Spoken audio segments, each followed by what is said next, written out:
is back. Ray looks end zone. Jump ball. Oh, that's caught. He's done it again. What a catch by S.J. Green. Come on, man. The Ray Green show continues. Guy on a mission. Bo Levi Mitchell. That's his man. And Mark-Ray McDaniel, touchdown. Let's go.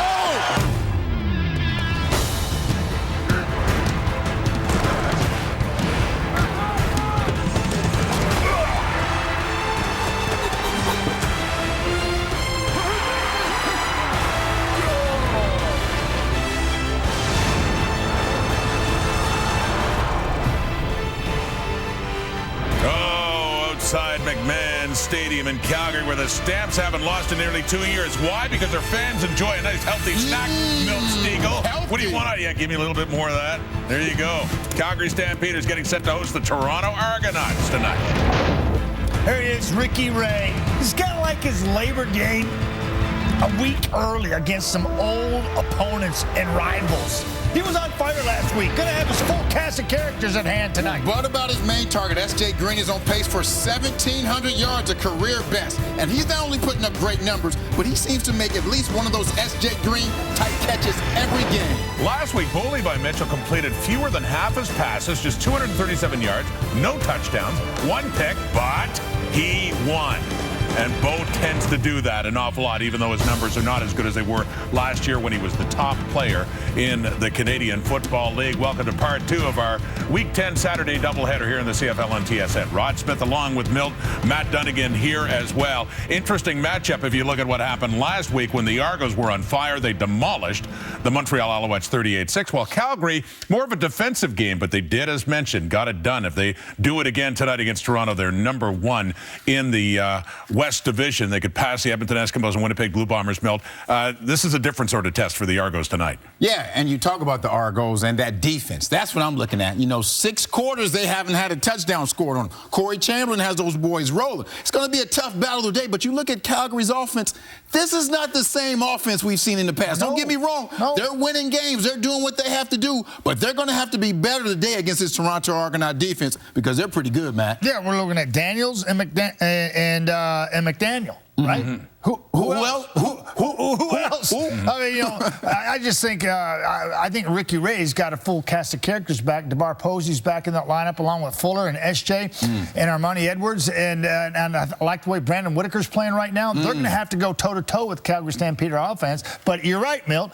2 good defenses. Corey Chamberlain not getting enough love. No, he's not. And I think that's going to be the difference tonight. I'm going with an upset. Ooh, you called it, baby. That's right. Upset. I'm going out there. Last time the Stamps lost at home, November of 2015. Kickoff coming up here on TSN. Yeah. 1, 2, 3, we gotta win. Let's work hard. Be strong, made me told me I would never make it. Be strong, made me told me I would never make it. Now all I ever hear him say is just congratulations. Now all I ever hear him say is just congratulations.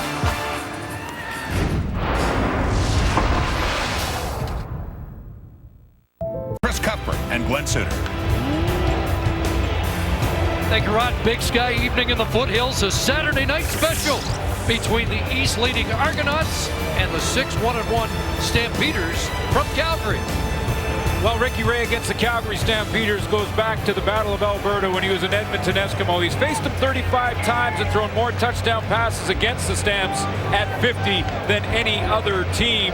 Bo Levi Mitchell is nursing a sore shoulder, but he has not lost in this being his 60th start to 3 teams in the league. One is Toronto at 7-0, and he's thrown 18 touchdowns and just 2 interceptions against the Argos. Not losing as a theme. Dave Dickinson Stampeders have won 4 straight. They're 4-0 at home, and they move into first in the West with a win tonight.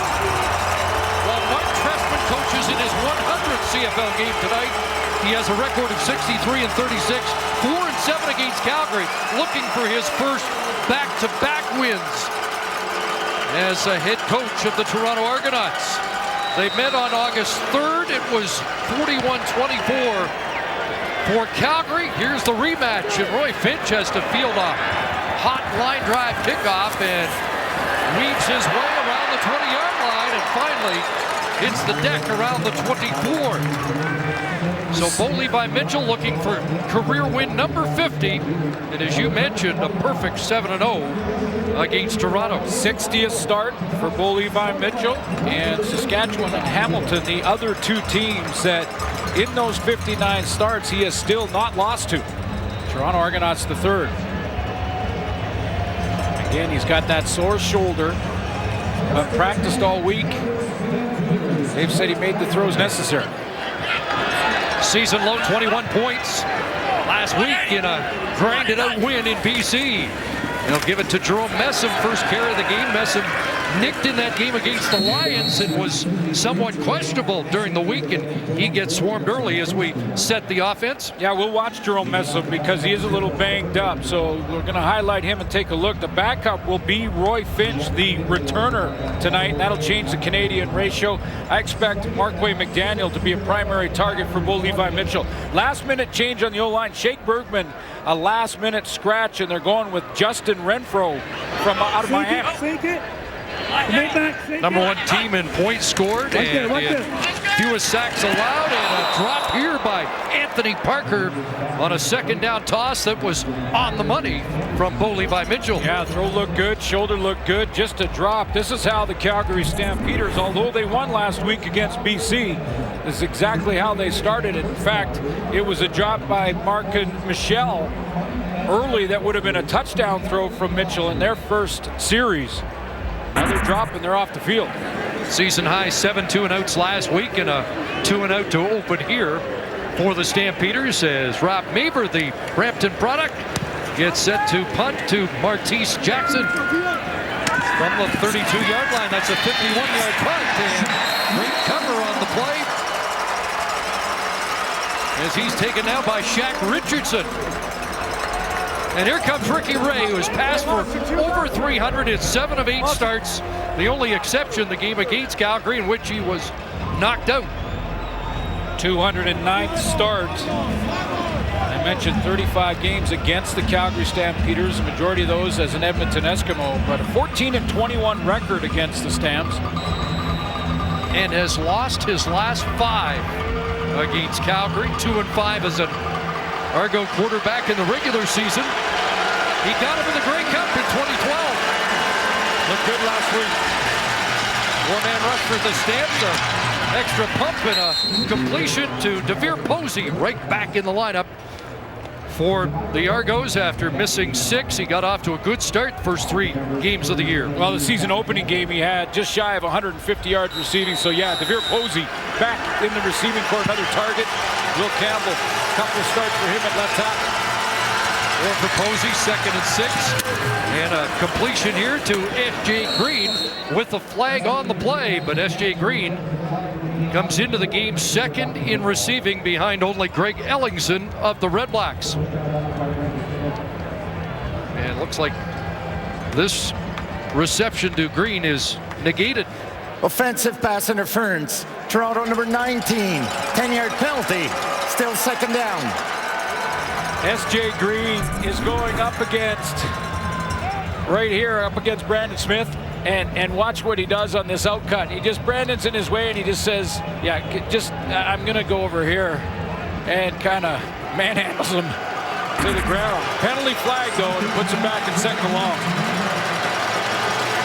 2nd and 16. Back at the 28. Ray underneath and pass incomplete. Whitaker can't hang on. Alex Singleton there to separate him from the football. Brandon Whitaker's best 2 games have been the last 2. And up against a very good defense in Calgary Stampeders, and that's their leader, Alex Singleton. Watch that matchup as well tonight. Brandon Whitaker against Singleton. Well, they gave him the catch, but it's 3rd and 11. And Ira Lahu to punt with a breeze behind him. Here's Finch, who returned 1 against Toronto. At BMO, cut down quickly on good cover by the Argonauts. Robert Woodson downfield in a hurry.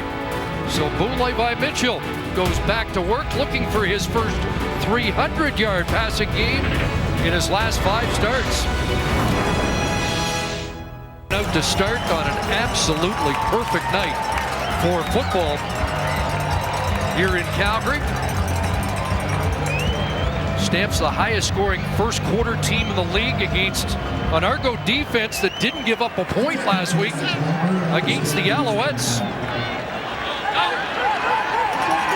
Second series starts at the 25. They fake the jet sweep and it's well covered. Looked like Mitchell just threw that away with Sean Lemon in the vicinity. Victor Butler is a game away from returning, or at least very close. He still leads the team in sacks and in fact leads the CFL, but the current leader on the roster tonight is Sean Lemon for the Argos at 6 sacks. There's their leader in the middle, Bear Woods, second in the league to Solomon Elamimian in tackles with 54, and they've had to rework their secondary. Alden Darby out of Arizona State starts in the wide side corner. Second and 10, a crosser here, and it's Tavares Daniels. Bear Woods the tackle. It'll be short of the first down by a yard or so, and a decision here for Dave Dickinson. It looks like a full yard too. Dave Dickinson walked all the way down to take a close look at it. See, the spot was a yard. The quarterback gives it the old inches away because he wants to go, but Dave Dickinson not in a gambling mood this early. Good decision in his own end. It is a full yard. And so Maver back, number 2 in the league in punting, and a 48.9 average last week at BC Place. Here's Jackson, 50-yarder by Maver. Jackson trying to get outside, and this time he is still contained. Looked like he had the corner, but wrestled down again by Richardson just beyond the 35-yard line. So Ricky Ray, who was knocked out of the game against Calgary, but came back with a vengeance last week, 377 yards. Ricky Ray's first 6 games of the season, over 300 yards passing, including a 500-yarder in game 1. As you mentioned, Chris, knocked out in the Calgary game, was under 300 there, right back on track against a good Montreal defense last week. And no surprise that S.J. Green is #1 target, although Almarte Edwards had a touchdown as well. 85th 300-yard game for him. Here's Brandon Whitaker, not going anywhere. Jameer Thurman steps up from his Wilt linebacker spot to make the tackle. Well, it's a tough Calgary defense. Jagarrett Davis will start. No. There's Alex Singleton in the middle linebacker spot, and Josh Bell back at safety. No Charleston Hughes in the defensive line.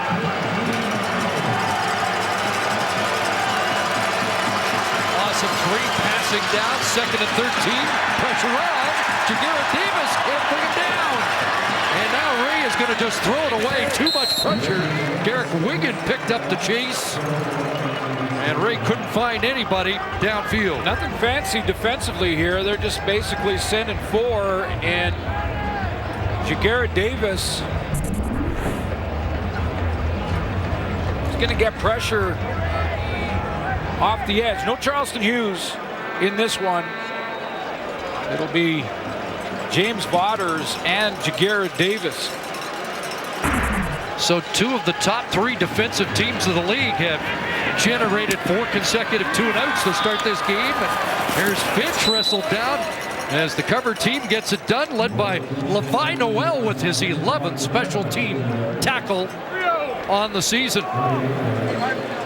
Well, you know, that special teams cover unit's got a challenge in front of them with Roy Finch, who I think we can say is the, at this point, best returner in the game. And as you mentioned, a return against the Argos in their game a couple of weeks ago, and a couple on the season. So they want to contain Roy Finch.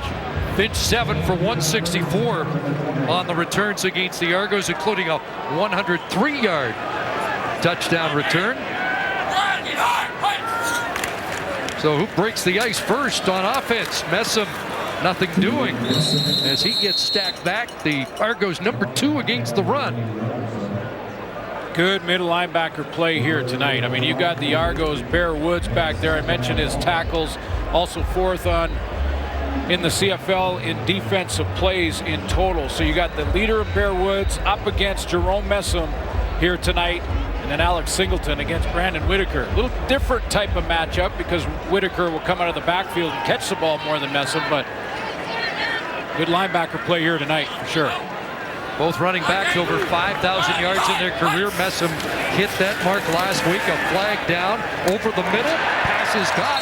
Markin Michel has got it. It would be a first down at the 40, but let's wait for the flag. I think the Argos may have been offside.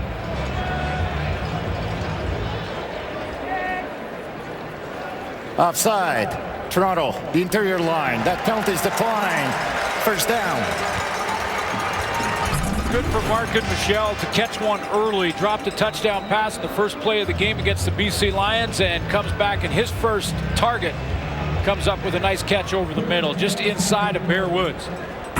Yeah, 4 catches last week, but targeted 9 times, and a bad drop on a wide open long play. Here comes Messam, and a flag flies near the end of the play, and this one likely against Calgary as Messam plows to the 45, but coming back on a hold. And Sean Lemon. Holding. Calgary, number 59. 10-yard penalty.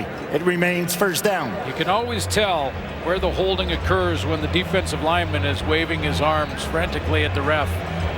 Left tackle Randy Richards in a Boy, they've had to shake it up. revamped offensive line, and that seems to happen almost weekly. Well, Spencer Wilson's played every position. He moves over to right tackle. Justin Renfro laid out at guard, and Randy Richards, all because Vader Kyle's out.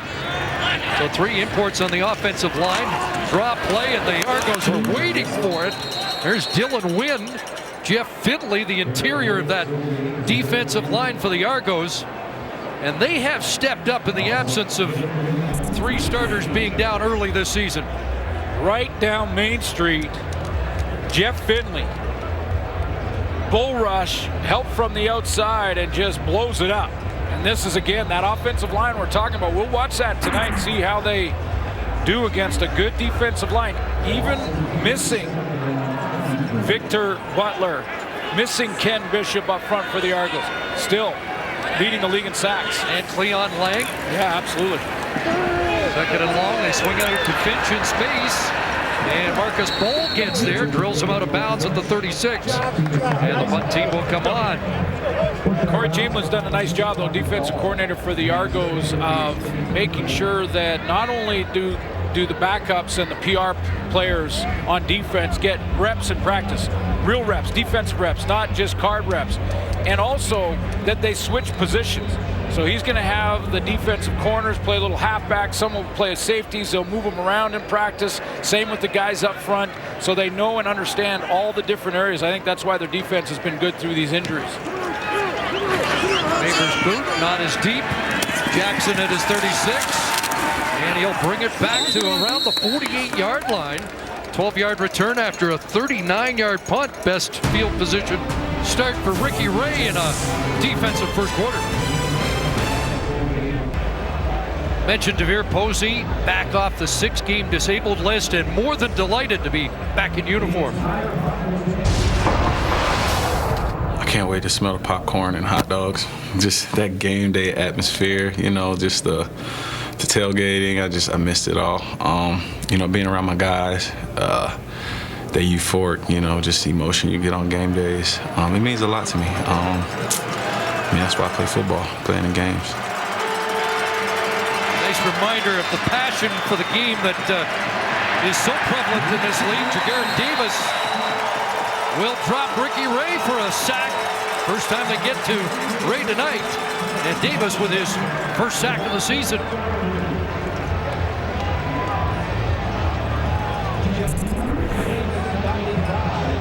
Jagarrett Davis going to come on a stunt here and come down inside, and again work his way around the corner and get there to Ricky Ray. Had a chance to get rid of it early, but was looking to the wide side. He had DeVere Posey open to the short side, but looked opposite. 24 sacks surrendered by the Argos. The 22nd time Rays hit the deck. There's Posey, and Thurman will bump him out short of the first down. And another punt situation for an Argo team that hasn't got any traction yet at McMahon. In over 1,000 coming into this week, in over 1,000 possessions, there's been only 4 touchdowns scored offensively after a sack. Just doesn't happen very often. That second and long situation, you're in trouble. Pressure there on Hiralahu, and they contact the punter. And that will be a penalty. The ball sails out of bounds. Now, Markin Michel is called. It was 3rd and 12. Is his contact or roughing?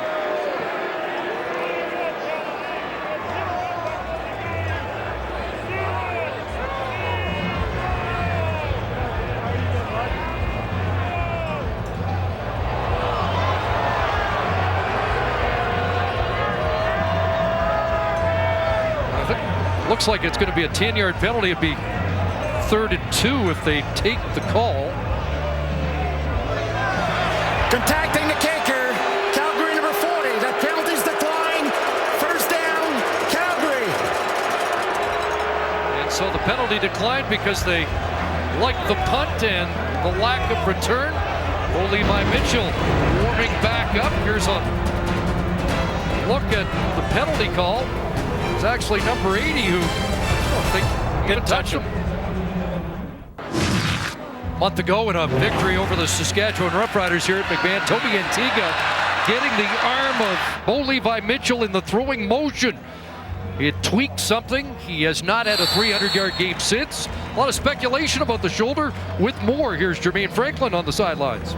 Thanks, Chris. Yes, there was plenty of footage of Bo Levi Mitchell in BC last week trying to work that arm out, trying to figure out how he was going to play with it, and he did make it through. However, the Stamps did admit, as well as Bo Levi Mitchell, saying that he's been going through that for a while, and as we just saw it against Saskatchewan in Week 6, that's when he got his arm jammed, and it's been hindering him ever since. Now, he does admit to feeling something with each throw, but it is manageable. And Bo Levi Mitchell says that he can make it through. Obviously, Dave Dickinson says that if he has the old adage, if you can play, there's nothing wrong, and he doesn't think it'll be an issue, doesn't expect it to be an issue throughout the rest of the season.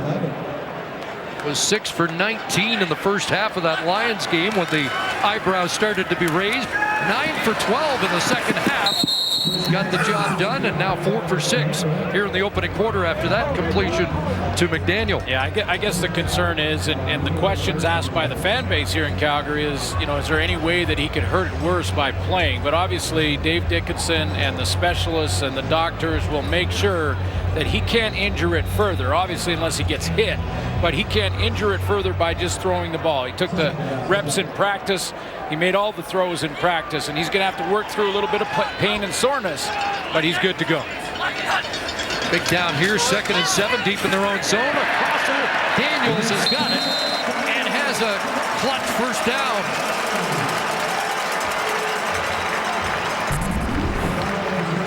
Tavares Daniels gets inside position and is just finding that soft spot in the zone defense from the Toronto Argonauts.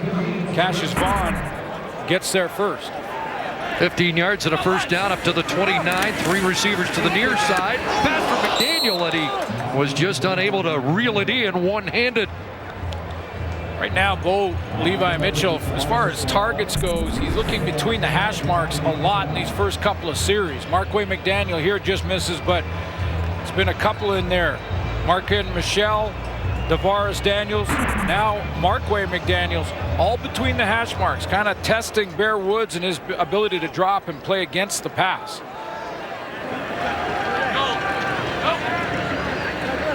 So 2nd and 10.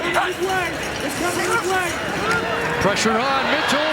Gonna duck away, does, and Mensah gets nailed as Terrence Plummer moves up. And once again, the Argos come up with a stop. The Toronto Argonauts have not allowed a touchdown on defense in 6 quarters and counting. We're almost here, the 7th quarter. in a row, they have not given up a touchdown. And I mentioned the injuries. I mean, they have lost 3 of 4 starting defensive linemen. Reworked their secondary 3 or 4 times this year. 4 of the original 5 starters in the secondary are out of the lineup. Off the room. Martese Jackson from the 32, 45-yard punt, brings it back to the 38, and there are a couple of flags on the play. One coming down after Martese Jackson was tackled.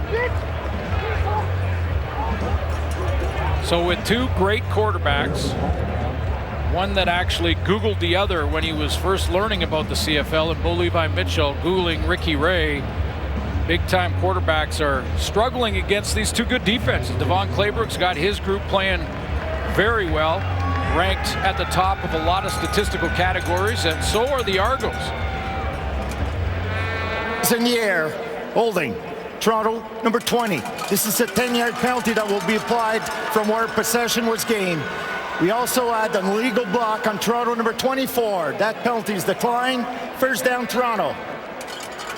Rico Murray, Justin Tuggle, the culprits there. We'll look at the 2 defenses in a couple of the categories that they lead in for the Argos. First in yards allowed, second in rushing yards. They have 30 sacks in the season coming in, and 4 for the Argos. They're playing well. Also on that side of the ball. And off to Brandon Whitaker for short yardage. The Calgary Stampeders have allowed only 16 points in the first quarter all season long.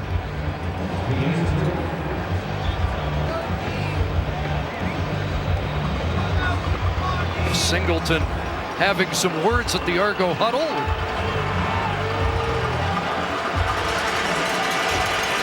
And you're right, Bear Woods, Alex Singleton, one of the heartbeats of 2 really good defenses. 2nd and 8. 4-man rush. Ray gets it away. It's complete. And Whitaker into the backfield has the first Argo first down of the game. Argo's operating without Anthony Coombs, who has gone on the 6th game with a shoulder injury. Yeah, and that may be, we'll see how that impacts this offense. Anthony Coombs had 60 catches, 7 per game. So Jimmy Ralph taking his spot. But that's a major void. See if Brandon Whitaker can make some of it up. He's great out of the backfield catching the ball. How about Brandon Whitaker now over 8,100 yards from scrimmage. Here's a crosser to Martese Jackson. And he is spun down at the 41-yard line. Tackle made by Brandon Smith. It's an 8-yard pickup on first down for Toronto. Another option there just to make up for the Coombs loss is to get Martese Jackson involved in the offense. A little play action to Brandon Whitaker and Jackson out the other side. 2nd and less than 2, and Cody Fajardo has checked in for Ricky Ray in short yardage. Declan Cross in motion. 2nd man is Wilder, and he gets stopped behind the line of scrimmage. Singleton leads the charge, but he had plenty of help. I don't know if we've been in a game this year, partner, that I've seen zeros after a quarter on the scoreboard. And we're almost talking first downs, not just points. Look at this defensive play. Alex Singleton steps up. And Tommy Campbell getting involved from the short side corner. Michael Kashak was there. He's the player that sent Ray to the sidelines in the first meeting. So Hiralahu, another beauty here, fielded inside the 10 by Finch. Better return by Finch. Here we go. Better return by Finch. Here's Roy Finch across the 50 up to the 52. Well, they contained him for most of the first quarter, but he finally breaks one for 41 yards. Best returner in the CFL right now, Roy Finch. First in the league in punt return average. He's got 2 touchdowns off punt returns. 2nd in the league in kick return average. Almost at 27. Another big return against the Argos. Instant field position from number 14. That's the 7th big play return by Finch on the year. Punt returns of over 30 yards or kick off or missed field goal returns of over 40. Fake to Messam. Mitchell throws. And an open man. Open target there is Rory Kohler, just his second catch as a Calgary Stampeder. That should be the final play of the first quarter. It's just the fourth quarter all season that the Calgary Stampeders didn't register any points. But that stout defense didn't allow any either. And we're scoreless after 15 minutes here at McMahon. Matchup of two of the best gunslingers in the league. And what do we have after 15 minutes? Zeros on the board. A quarterback that's thrown for over 50,000. Another quarterback that has the best winning percentage after 59 starts in CFL history. And we have goose eggs on the board and a combined total of 4 first downs. 3 for Calgary, just 1 for the Toronto Argonauts. Defense is playing great in the first quarter of this game. So special teams could make a difference, and Roy Finch with a big punt return might have sparked something for Calgary here in the late stages of the first quarter. It often can, Chris. I mean, you get that. First of all, it's the field position, but you also get a spark and a little bit of energy. And so we start the second quarter. Calgary with a first down at the Toronto 43.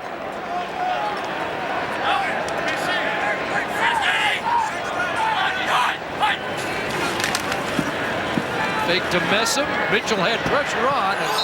An errant throw, incomplete.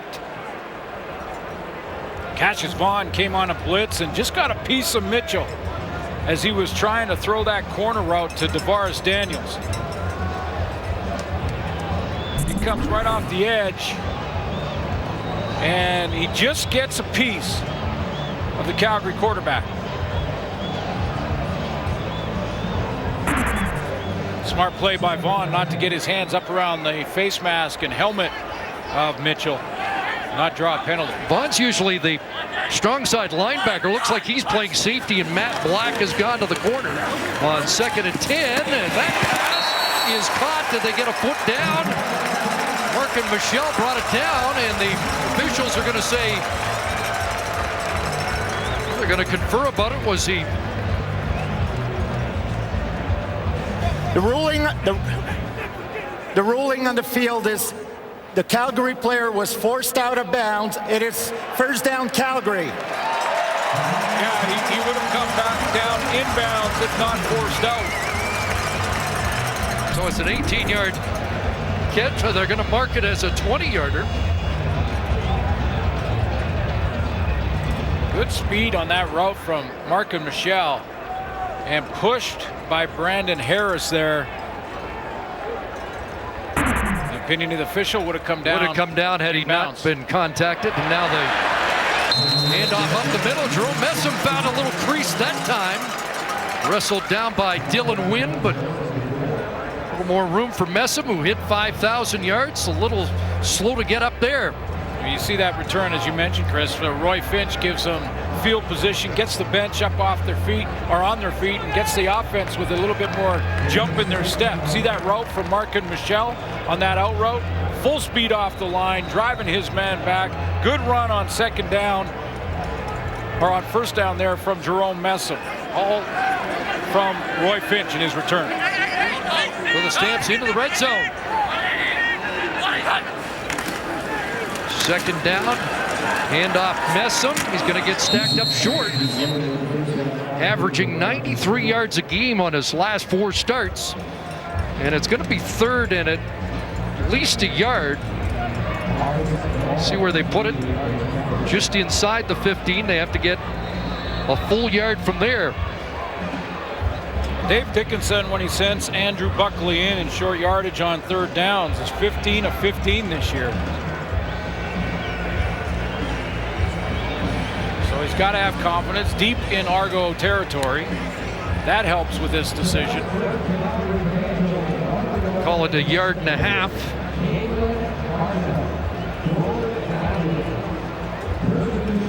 And an injured Argonaut.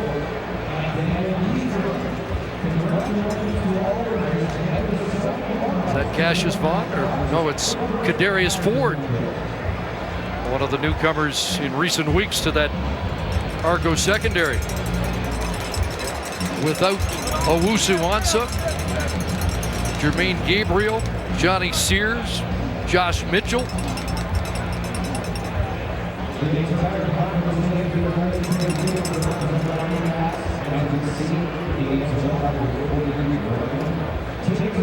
Cassius Vaughn has moved back. See how they rework the secondary, because he's got to go for at least 3 plays.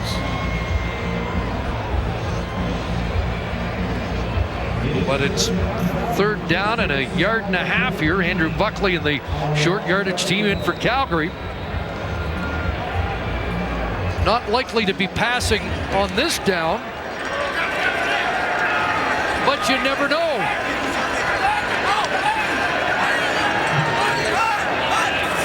Buckley around the right side, he's got it. A lot of room there behind Brad Erdos and Spencer Wilson. Well, that's the more veteran side of the offensive line. Erdos out there on the right guard, and Spencer Wilson, who's played every position on the O-line. Boy, do they get off the ball. Driving that D-line back. Watch the right side of this O-line, right in the middle of your pitcher. Get low leverage, pad level down, and a great drive and push. Buckley had plenty for the first down. Great replay to show you how the Stampeders are now 16 of 16 on those 3rd down plays. First down from the 13, Mitchell over the middle, and it's intercepted. Cassius Vaughn takes it away. There is a flag in the end zone, and Cassius Vaughn is loose with 1 man to beat. Down inside the 30, running out of gas, but running for a touchdown, but is it all coming back? Would be a 115-yard touchdown return, but it looks like it's going to be negated by an Argo penalty.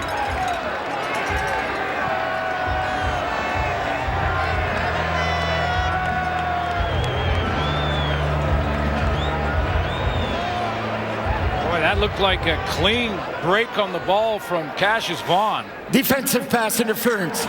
Toronto number 26. The foul occurred in goal. The ball will be placed on the 1-yard line. First down. Well, let's have a look. And although Mark Trestman only has 1 challenge, this is where you'd use it. Well, this early in the game, yeah, you would. I think you got to take a look at this. I think he runs the route here. I mean, this is just running the route and beating Marquay McDaniel to the football. And the challenge, I believe, has been thrown. And hey, listen, I know people say, hey, former defensive back, always siding with defense. That's not the case. You have every right to the ball in the air defensively as well. Now, I know Mark Trestman does not want to waste his challenge this early in the game, but on a play like that, you got to take a look. Toronto is challenging the ruling in the field of defensive pass interference on Toronto number 26. The play will be reviewed. So it's in the hands of the command center. Is it the first points of the game for the Argos or not? We'll find out when we come back.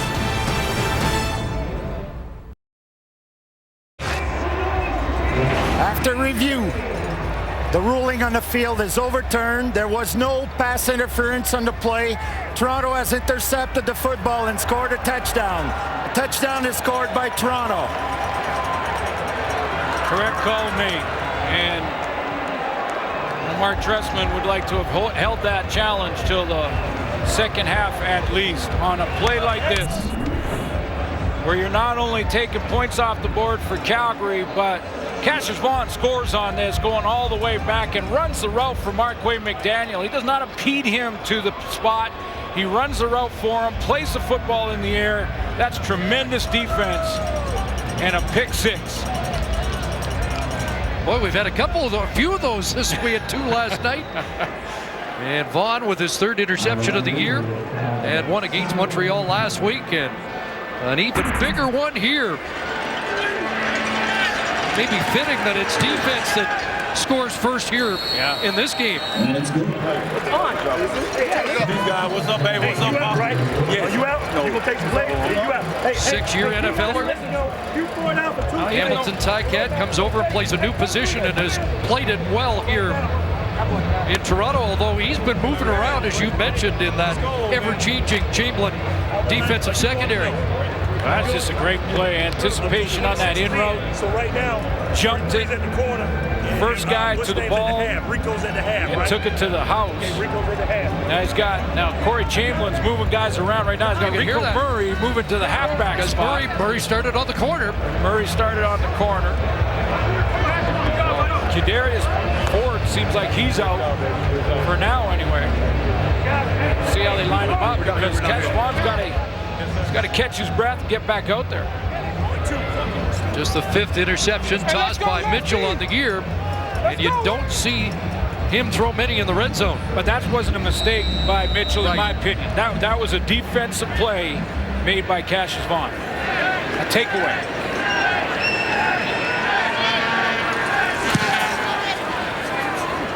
Iralahu kicks it off. It'll be Finch from his 12. Up across the 25. Shoots through and nearly got away. Boy, he makes an adventure on every return up to the 39-yard line on that kick return for Finch. Well, there's a couple of returners in the league that are probably listening. Guys like Chris Rainey, guys like Brandon Banks, that may want to prove me wrong, but I don't think there's any question that right now the numbers back it up, and so do the big returns. Boy, Finch is the best in the league.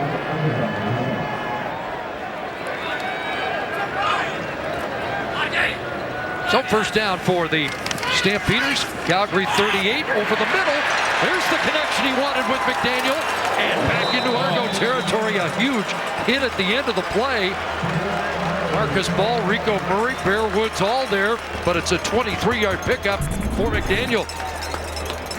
Just says in route. This is the office for Markway McDaniel. It's about 10, 15 yards down the field, between 10 and 15, right over the middle, or just on that quick little out that he runs. And as he's going down, Marcus Ball catches him with the helmet. Wow. Just inside the Argo 50, first down. And it's Messam trying to get outside, can't do it. Upended by Jeff Finley. Looks like Finley might be shaken up.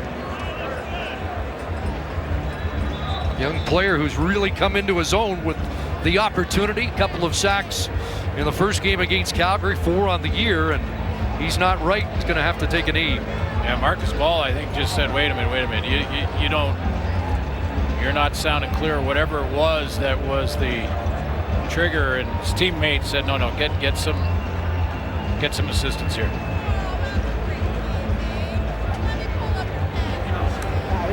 So while he gets attention, see what happened here. We'll step aside and be right back. Join us at the half for the GMC Professional Grade Playbook tonight. Henry Burris on the proper way to throw it out. There's a guy we could have had give instructions on that as well. Lyndon Gaidosh, the former Calgary Dino and #1 pick in the draft 4 years back, in for the injured Jeff Finley.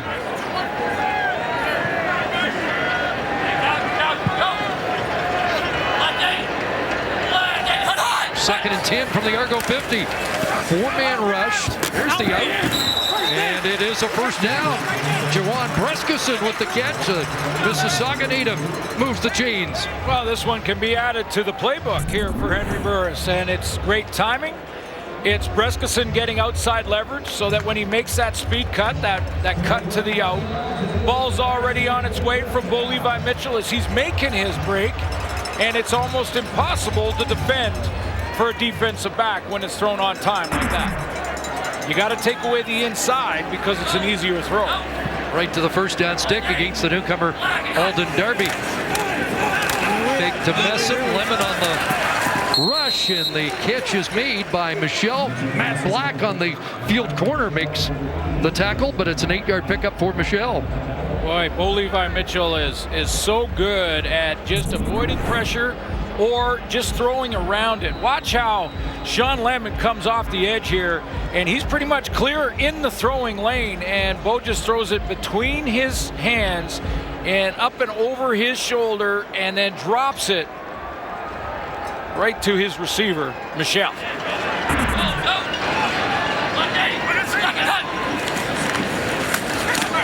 Here's another completion as Mitchell starts to get into a bit of rhythm here. Tavares Daniel with the catch. Boy, I tell you, right now, this is the evolution of the offensive game plan and the offensive play calls from Dave Dickinson.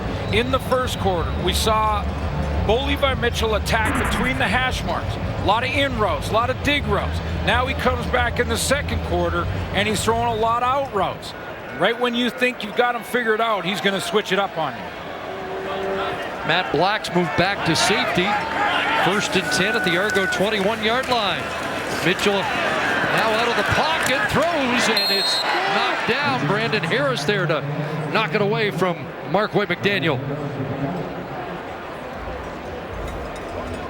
Argos, you know that players take pride in these streaks, and the streak of now 7 quarters without giving up a touchdown is probably on the minds of this Toronto Argonaut defense.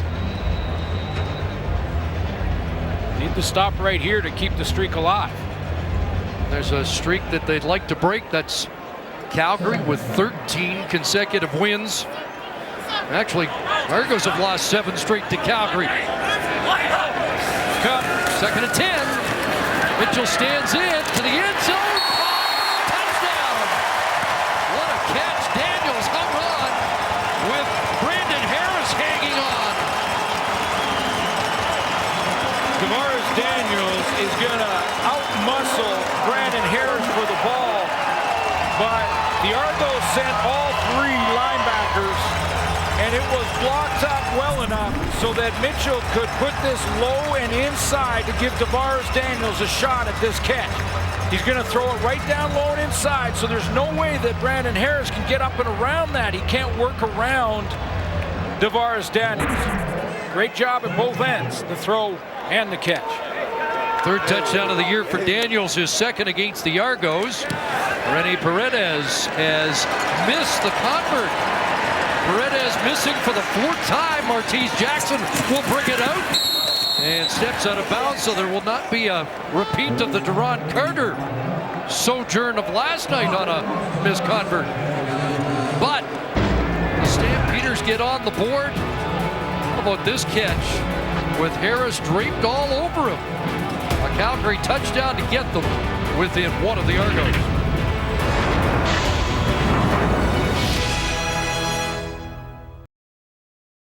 Football, 7 plays, 72 yards, capped by the Tavares Daniels touchdown catch.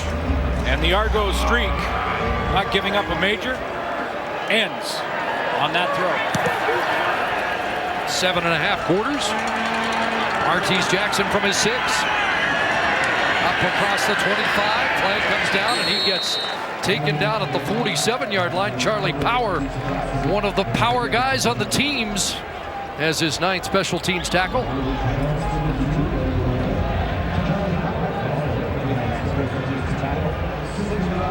And they're marching it back against Toronto. During the return, illegal block in the back. Toronto number 41. After distance to the goal, 1st down Toronto. Nakas Onyeka. Here comes the pressure on that touchdown throw. 3 linebackers are all in the blitz, but the Calgary offensive line get real tight splits. That means they're close together, and they get Messam to go ahead and block the free man and Marcus Ball off the edge. Well protected, and I'll show you what I mean by splits. Look at the distance between the offensive linemen here. Really tight, almost heel to heel, half a yard even. Keep it nice and tight so that blitz couldn't get through. Just the 11th offensive play for the Argos. Ricky Ray on the money, and he's got S.J. Green for a 1st down up at the 27-yard line. 18 for number 19. And there's another example of throwing the out and throwing it on time. And what a big play, because backed up where you're throwing from your own goal line, At least now the Argos have room to punt it if this drive stalls, but that's a big throw. SJ who made his 500th catch last week in a 9-catch game against his old team. Ricky Ray is not going anywhere. Micah Johnson and Alex Singleton get home. Micah Johnson just beats his man. Singleton lines up over center Sean McEwen. He gets there too. I mean, this rush here, and then there's Singleton. And Ricky Ray is like he's standing on the beach, and a big, huge wave just comes right over top of him and takes him up on the shore. I'll drink to that. Loss of 7. Second sack of the game for the Stampeders. 2nd and 17. Extra man coming, but this time picked up. Ray can't find anybody, and down he goes. Jagarrett Davis has his 2nd of the game. Back-to-back sacks for Calgary. You gotta put this one on the protection up front on Ray. Jagarrett Davis finally gets there, but I think it's the coverage. Let's take a look. Go ahead and run it, guys. We'll see what the coverage looks like right here. You can see all the receivers out there. 4 total, 2 on each side, 1 late. Now stop it there. Good coverage right here on S.J. Green. You got Singleton right here. Nowhere for Ricky Ray to throw. And Jagarrett Davis finally gets there. 5th consecutive punt for the Argos. It'll be Finch at his 52-yard line. And he breaks the first tackle. And then is angled out at the Toronto 50, an 8-yard return. And terrific field position for the Stampeders, who scored on their last possession. Down by 1 with under 5 minutes left here in the first half.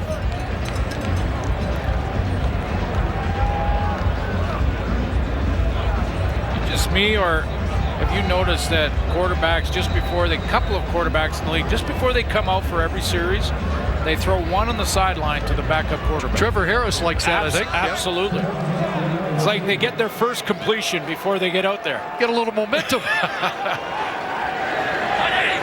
It's the easiest completion of the night. Here's Messam. And nothing there initially, and able to surge inside the 50. You mentioned Spencer Wilson earlier. It really is remarkable how versatile he is in this ever-changing offensive line scheme of the Calgary Stampeders. These are his starts by position since the beginning of last year, including the playoff and the Grey Cup game last year. Not to mention he has a nice 2-point catch. That's a tight end. There's that too. That's something else. 2-time All-CFL. Not many offensive linemen make the change from the left to the right side, but he plays everywhere, but they can't protect Mitchell this time. And Bo Levi Mitchell is dropped for a loss as the Argos get a sack back. Is that Lyndon Gaydodge will get credit for that? If it is, it's his first sack as an Argo. He's right here, and I thought he got there.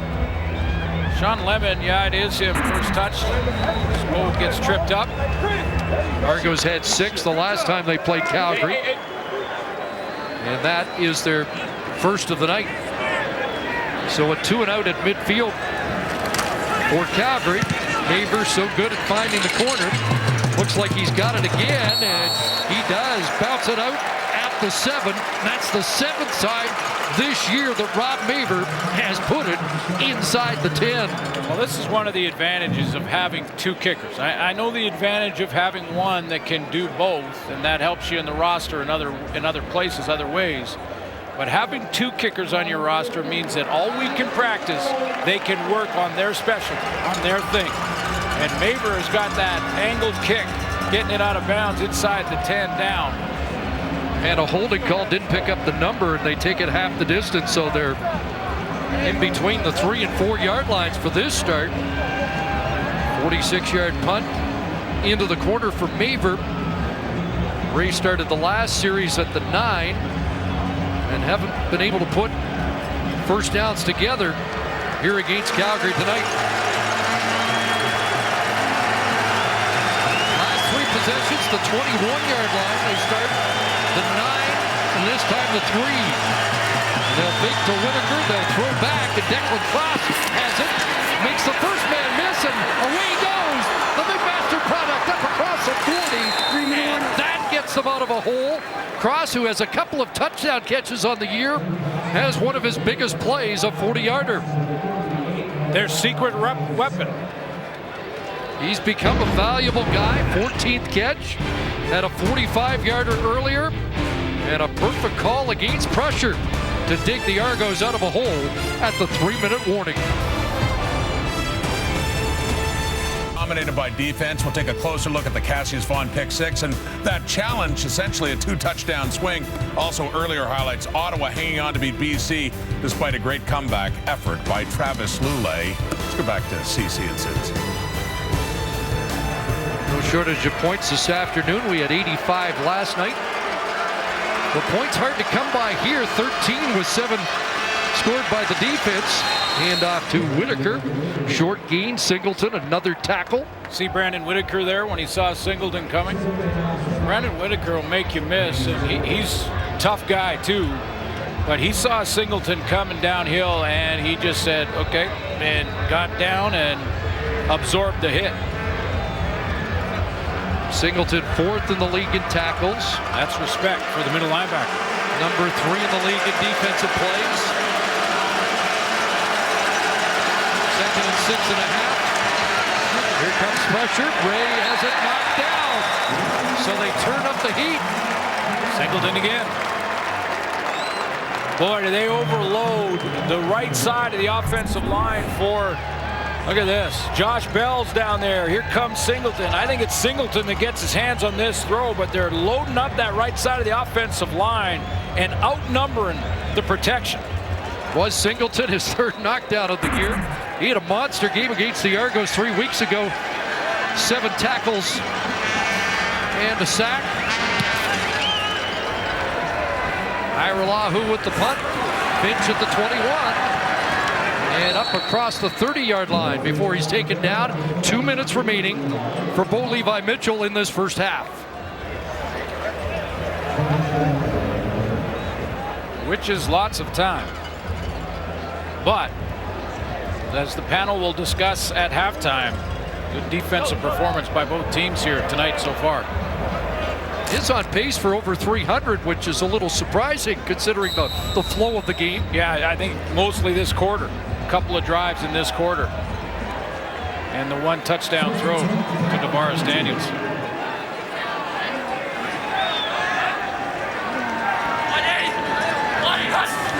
Starting at the 32, little hitch to Daniels, across the 35, stretching out around the 38, and Tavares Daniels has his 5th catch of the night, including that touchdown grab for Calgary.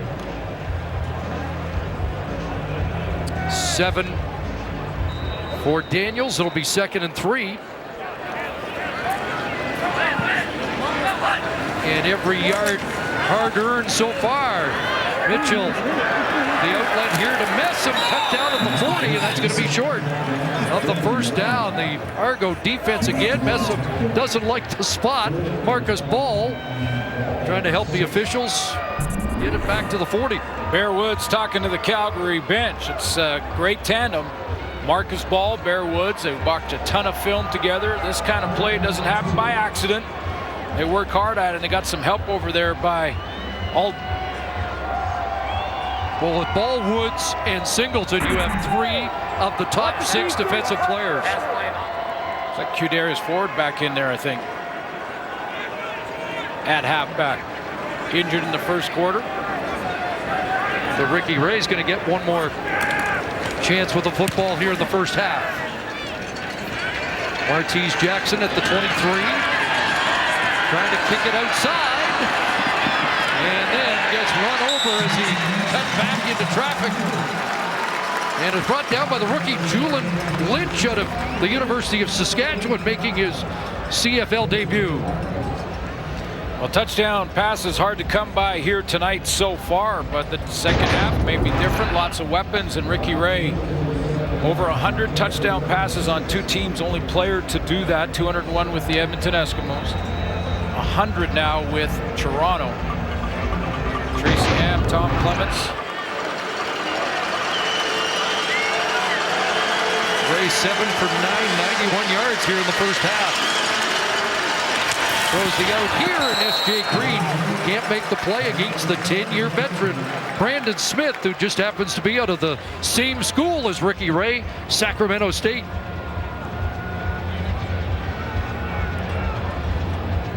Devon Claybrook's been going blitz on 2nd and long on Ricky Ray and trying to get him to get that out there as quickly as he could. And that's where Anthony Coombs has come in with this offense. When blitz comes, it's Anthony Coombs that gets out of the backfield or runs those little bubble screens. Cluster formation to the far side. They'll screen to the near side. Whitaker, and look at Calgary rally to the football. Shaq Richardson there first. And it's a quick 2 and out. Calgary's going to get some time to get the lead before this first half's done. You know, great teams, they do a couple things. They don't beat themselves, first of all, and Calgary does not beat themselves. Fewest turnovers in the league coming into this week. But when one guy is hurt or one side is a little bit behind, like Bo Levi Mitchell and his shoulder in their offense, the other side picks it up, and this defense is playing great. Good boot by Haralah, who backs Finch up to the 32, a 54-yard punt. And here comes Finch on the return. He's loose again, and a flag comes down as he's taken down around the, let's see, they're going to mark him out at the 47, but there is a flag at midfield. Boy, he is explosive on every return. Well, to a point where Mark Trestman may have to talk to his staff and start kicking it away from him, making him try and track him down, kicking it to the wide field, even though it's risky to do that, because if he catches it to the wide field, now he has so much more room. Holding. Calgary, number 2, 10-yard penalty. First down, Calgary. Adam Tebow just back in the Calgary lineup, flagged on the hold, which negates the return, brings it back to the 39-yard line with 36 seconds to go. Try and find the holding for you. There's number 2, and right there on the shoulder pad. James Wilder Jr. So see if Calgary can get it into field goal range in this 36-second span. A perfect pass by Mitchell. And he connects with Anthony Parker in front of Brandon Harris. He got it there, but Rico Murray was sitting on that corner in this zone, and he was sitting on his man and reacted just a little bit late. But if he is a step sooner, look at Rico Murray cut underneath that and just misses stealing that out throw. 8th different receiver for Mitchell in the first half. Underneath it goes to Messam, and he is out of bounds near a first down. It looks like he has it at the Argo 46. Zone defense, so 2 receivers to the side, that side of the field, the short side. They clear out, just go down the field as fast as possible to open up space for Messam underneath. One more throw for solid field goal range here for Rene Paredes. That shoulder must feel okay because he's at 199 here in the first half against a stout Argo defense. 1st and 10 Calgary. Toronto 46. They fake the hitch, they screen to Messam, and Messam lunging inside the 40 to the 38. So they're in Rene Paredes range with time for one more play. Yeah, I agree with you on Bo Levi Mitchell and his shoulder, but I don't, he hasn't really launched any big deep balls tonight. So the game plan is built to help him play with this injury. Quick hitter here, Daniels the catch, trying to get out of bounds. Actually lost a yard or 2 to the 34. And here comes Paredes. It'll be a 41-yarder. 4 seconds on the clock.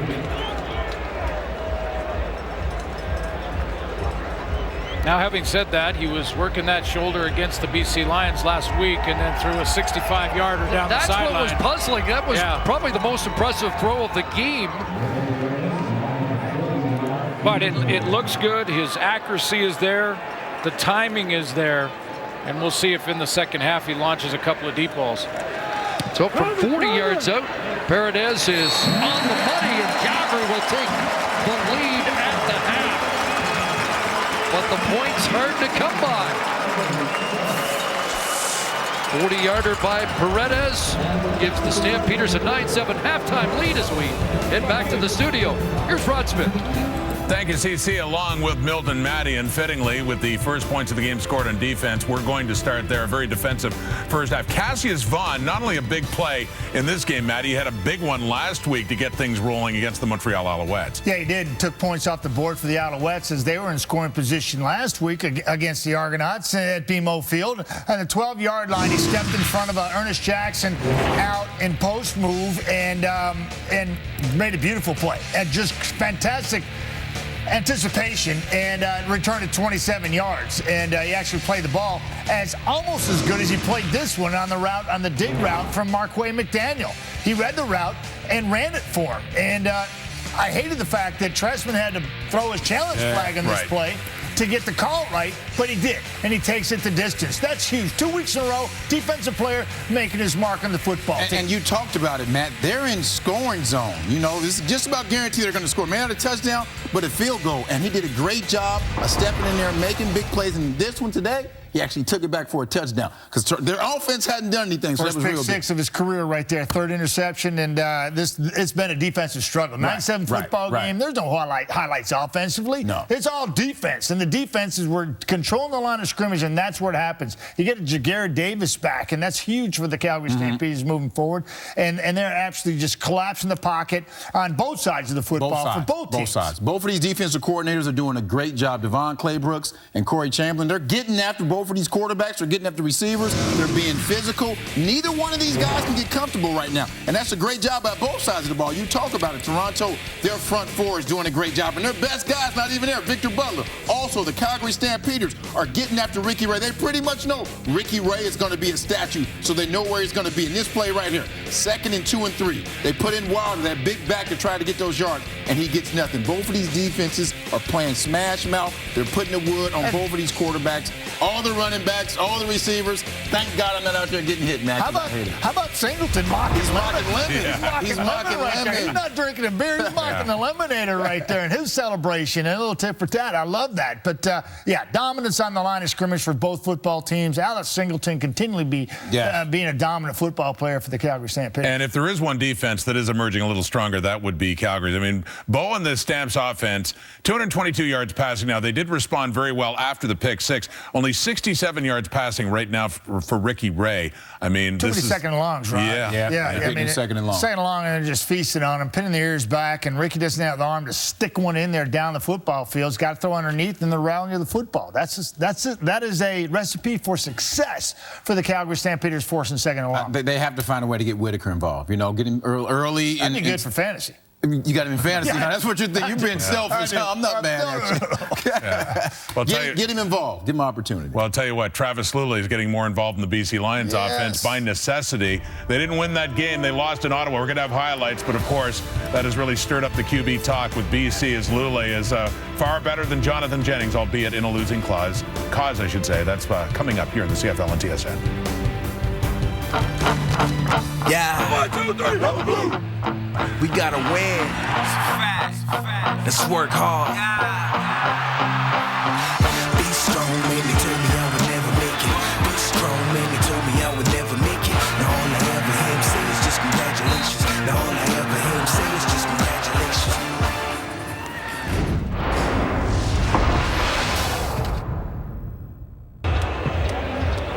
Blue-collar night here at McMahon Stadium. Hard-fought, 9-7 Calgary lead. Headed to the second half, but first to Jermaine Franklin with Cassius Vaughn. Well, Cassius, got to ask you to take us through that amazing play that got the Argonauts on the board in the second quarter. Oh, man, we just executing the call by Coach. You know, he called a great call, and I ended up just doing what I needed to do, just taking care of my responsibility, and got a great rush, and I just ended up being able to make a play for my team. What is this Argos defense doing right to hold a potent Stampeders offense to 9 points, and how do you continue that in the second half? Well, if I tell you that, then we'll have another game. But at the end of the game, I'll tell you. But, I mean, it's just about doing what we have to do and being disciplined, doing our job and doing what we have to do. There's nothing that we can't stop if we do our job. So, you know, it's just a big team effort. We're just trying to do what we came to do. Thanks for your time. Your secret would have been safe with me, promise. Hey, we don't know. We don't know. That's great. It would have been worse if he told Franklin, but then said, "I got to kill you now." Yeah, it's top secret. The game plan is top secret. Can't give you that. That's outstanding. What a play in that first half by Cassius Vaughn. Vaughn with more yardage than the Argo offense. In that first half, they get the ball first. Toronto in the second half, Martese Jackson dropped it, picks it up, and he'll arrive around the 30 before he's wrestled down. Well, you mentioned that it's been a struggle for Ricky Ray, and he was under heat all first half. I mean, that pocket collapsing around him a bunch, and it wasn't just pressure immediately all the time in the first half. There were times when he had, like this play right here, chance to throw in his first and second read, but the coverage in the back end was good enough that it allowed the defensive line to get there. So you got hits on Ricky Ray at 8, hurries at 8, sacks at 3. 19 times they harassed him. See how the Argos adjust here in the second half. Whitaker not going anywhere, taken down by Michael Kashak. Quick stop on that first down run. Not a bad idea, though, from Mark Tresman to try and slow that pass rush down from Calgary with a little run game, although they played that very well on first down. Second and 10. See Armonte Edwards in the huddle. He's been a key contributor this year, but quiet here so far tonight. Number 10 in the league in receiving with 492 yards. Here comes Heat off the edge. Ray stands in, throwing incomplete. Looked like in the direction of Brandon Whitaker on the wheel route. And it's a 2-and-out to start the second half. But wait, there is a flag on the play. I was wondering if Ray just threw that to Whitaker because he saw an infraction and tried to.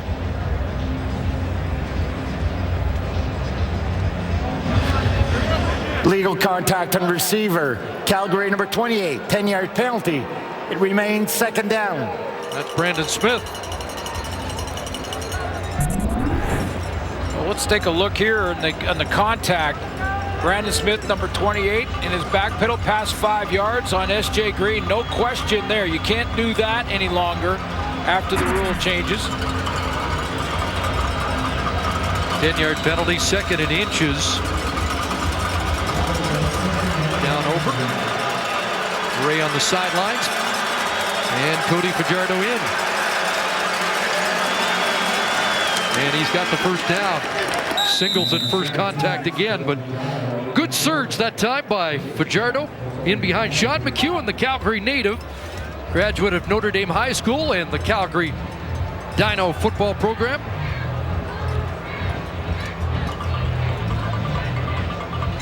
Big number 61 in his second year. Number 4 pick in 2015. Making all the calls, the checks, trying to figure out this blitz package from Devon Claybrook's defense. See, those centers are communicating the whole time.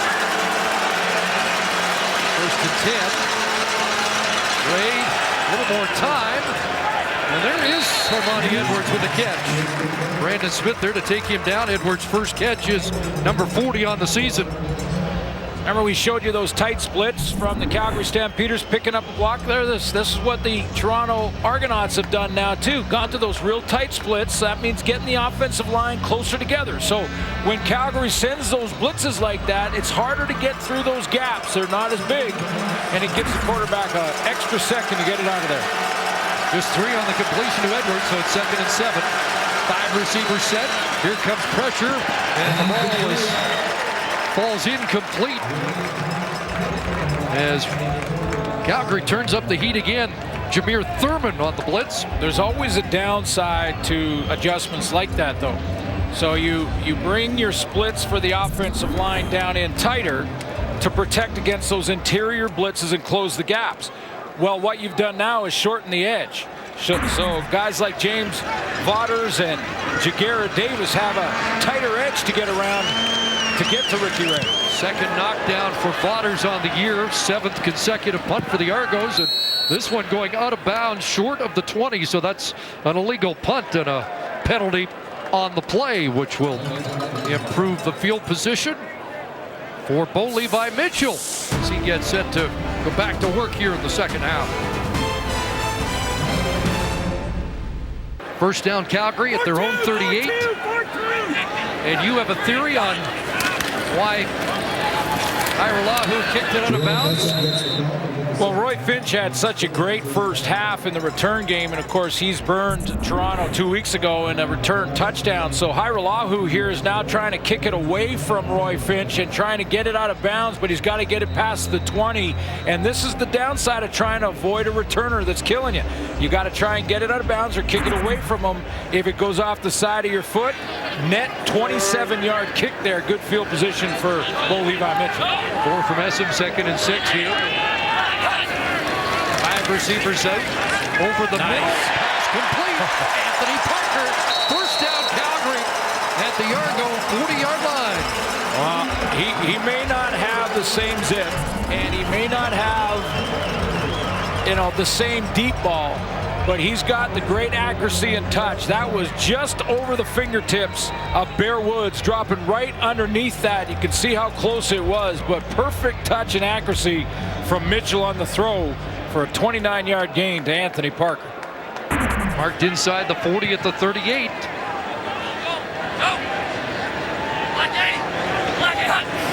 Mitchell been heating up since late in the second quarter. Pressure here, throwing back and out of bounds. With the heat on, just heaves it away. Tavares Daniels, closest Stampeder to the football. Dylan Wynn, good pressure right down Main Street, and that's how he caused this to have Bo Levi Mitchell spin out of there as quickly as he did. He's right here, and he's going to come down the middle. And when he does, number 98, straight up that front side A gap between center and guard, that gets Mitchell on the run. Terrence Plummer of the Argos shaken up, getting attention from athletic therapist Scott Shannon. 4 sacks by Dylan Wynn and 8 quarterback pressures. He's really come on this season, and especially in the last couple of games with the starters out, and it was a good decision not to hit Bo as well. Last 3 games, 4 sacks, 6 quarterback pressures, and even with the huge number of key injuries up front, and they've continued to get that pressure on. I hear you, and look at Chris's helmet. I mean, that tells you some of the banging that's going on down in the trenches. I mean, look at the top of that. Look at that. Danny Webb's going to have to get the paint out after this game. Maybe scarred up.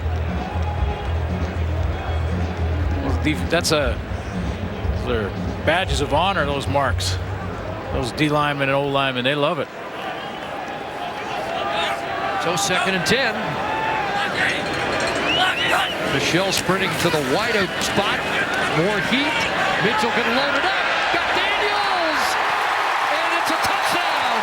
Tavares Daniels holds on for his 2nd touchdown of the game.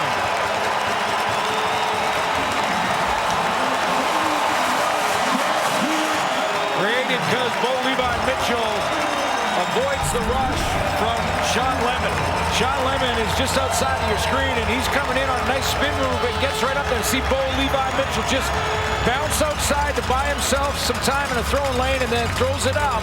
And Tavares Daniels, again, his 2nd touchdown, out-muscles the defender for the ball. Dickinson said they wanted to get him more involved. They have. 7 catches, 105, couple of touchdown grabs, and 5 second down conversions. And the convert good from Paredes. And the Stampeders take a 9-point lead just past the 5-minute mark. That's a couple of tough touchdown catches for Tavares Daniels in this game.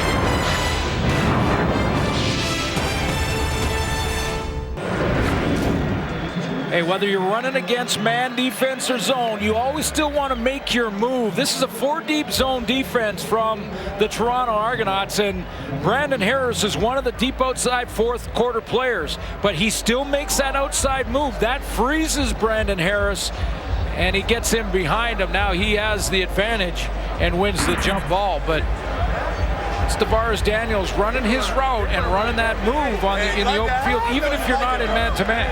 Top rookie last year out of Notre Dame. 4 plays, 71 yards. The quick touchdown drive for Calgary. And a penalty on the convert, a roughing infraction against Sean Lemon, 15 yards, so they kick off from the 50. Paredes will try and keep it in play here.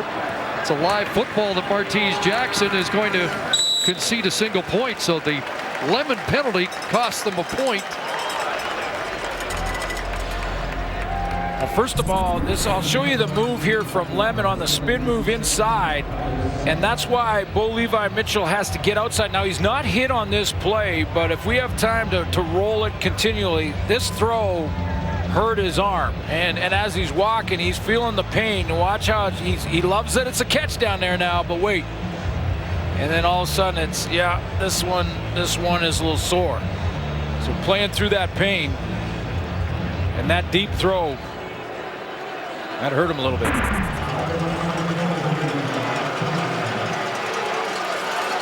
Argos get the ball at the 35 after conceding the point.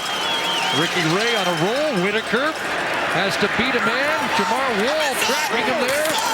And then Bonners rallies to the football, and they toss him out after a gain of 5. Great feat by Jamar Wall. He keeps his shoulder pads square to the line of scrimmage. He's one-on-one against one of the most elusive backs in the league, but he stays square. Watch him. Watch his feet. Chop his feet. Stay in front of him. Keep your feet. Don't give him the inside leverage. Even after the stiff arm to the head, he's still in position, buying time for his teammates to get there. That's great open field play by Jamar Wall. That secondary's really locked it down. They gave up 300-yard games in the first 2 against Ottawa. Haven't done it since. Flag down. Ricky Ray in some trouble. Bonners in pursuit. And the pass is incomplete, intended for Fuller. Former Stampeder who's had a quiet night. The Argos might have been offside here, but we'll let Andre Proulx make the call. Offside. Calgary number 4. This is a 5-yard penalty that will result in a first down. Wow, Micah Johnson was offside. All CFL defensive tackle. Jump just ahead of the snap. There are games that Micah Johnson just takes over. He's the Mondo Sewell type of player in the middle there, and I use him as the standard because he may be the best in the league. But Micah Johnson all CFL as well last year, and he might be for a while. Ted Laurent, another great one. First down, Argos 45. Swing it out here, and it's Martese Jackson. There's a horse collar, or is there? Wow. No call. Brought down at the 30 or 47-yard line. Oh, like there was no question there. I mean, Josh Bell on the nameplate and shoulder pad pulled him backwards. That's just a miss.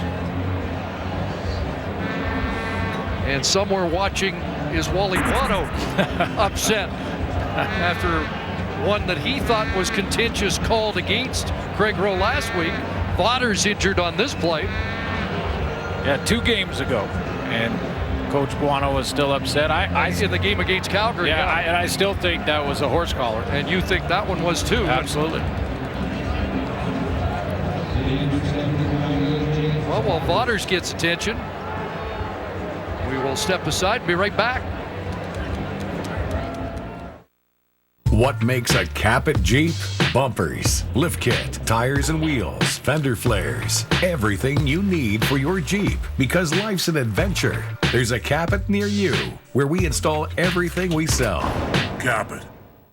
Same hotel, same price? No! There's a bunch of different prices out there all over the internet. Trivago instantly compares them to find your ideal hotel for the best price. Hotel Trivago. For appliances and big screen TVs, think of the Brick. For over 40 years, we've carried all the great brands at the guaranteed lowest prices. With TV and appliance experts in over 200 fully stocked stores across Canada. And if you need it delivered and set up, we can do that too. So, if you think you might need a fridge, a laundry pair, or a big screen TV, think the brick. Saving you more. It's not just a slogan. Saving you more is our obsession. With bold, striking lines, meticulous craftsmanship, and the latest in cutting-edge technology. Ready? You ready? Introducing. You up? Yeah. Is there towels in here? Nope.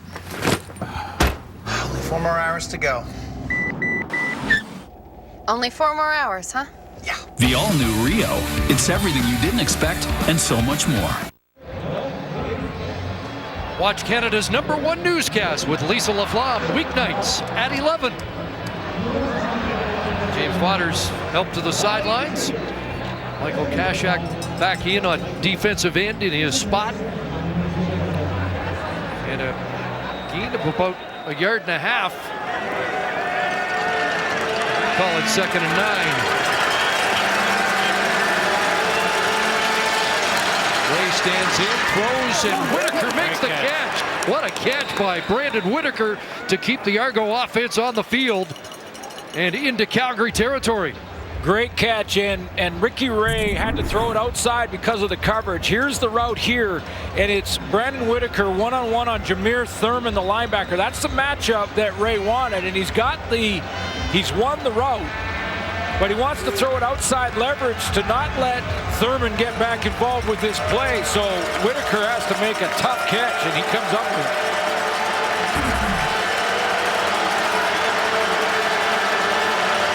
First down at the 50. Little fake inside on a roll, throwing, looking for Fuller, and it's incomplete to the former Calgary Stampeder. 3 years in Calgary for Big Jeff Fuller. 8 touchdown passes caught from Bo Levi Mitchell, but he has been very quiet in recent games. 1 catch in each of the last 2, and he was 3 for 27 in his first meeting this year against his old squad. Yeah, a few weeks ago against his old team. Targeted 9 times in that game, though, and just came up with the 3 catches. This is a good secondary in Calgary. It's one of the most complete back ends, one of the most complete secondaries in the league. Longest drive of the game for the Argos, 6 play. Here comes the heat. Ray throws it up for S.J. Green, who can't bring him down. And it's Jamar Wall with a terrific play. S.J. Green's won a lot of 50-50 battles this year, but not that time. Well, he wins most. And Jamar Wall, this is Ray getting full blitz. Here they come, including safety Josh Bell, and Brandon Whitaker takes 2 on the blitz, blocks 2 guys to give Ray a chance to give his receiver, S.J. Green, that jump ball attempt, but Wall wins it this time. One of the leaders in knockdowns last year with 17. Another punt. Hairolahu to Finch at the 9. And Roy Finch again brings it up around the 25-yard line. 16 on the return after a 41-yard punt. It's the Stamps by 10 here, midway through the 3rd quarter. 8 points, a season high last week. None on offense so far this week. Mark Trestman looking for more consistency. And with more, here's Jermaine. That's exactly what he said to me, CC. He basically told me that the Argonauts need to put together 2 solid performances in a row. They're yet to do that this season. They had that opportunity to do it tonight after dominating the Alouettes last week. What Trestman also said was it isn't about prep time. It's not about his team working harder. He's happy with their efforts. It's just about getting the game plan and putting it together on the day, on the night of the game. Now, one thing that Trestman did say as well is the fact that the Stampeders played an excellent game against them in their previous meeting, but it might not have been the Argonauts that they'd expect, especially since the Argos played 3 games in 11 days leading up to that game. We're getting a better taste of what the Argos are about tonight. They just need a little more offense, obviously. Just the 92 yards. They've been shut down, and Calgary's been doing it to a lot of teams lately. 52 points have been allowed in the previous 4 games. And again, the Argo points tonight by defense. But Bo Levi Mitchell's been butting his head against the wall, too, for much of this game against a stout Argo defense. Loss of a yard on that last play, so it's 2nd and 11.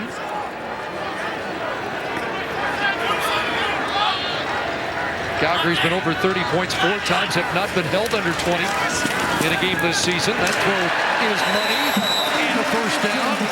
Splits the seam there between Ford and Woods for a completion.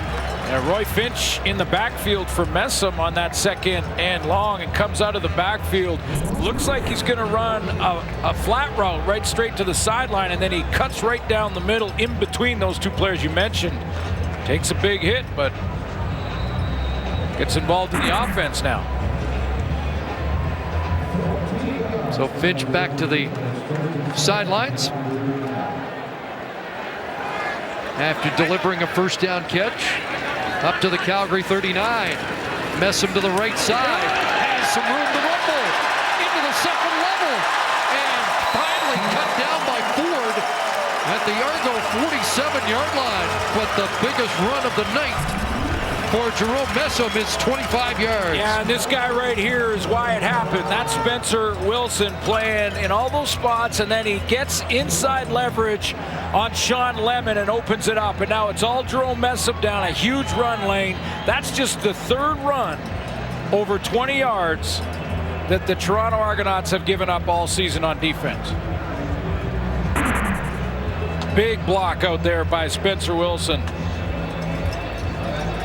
Fifth run by more than 20 for Calgary, and another Argo injury. It's Kadarius Ford getting attended to once again.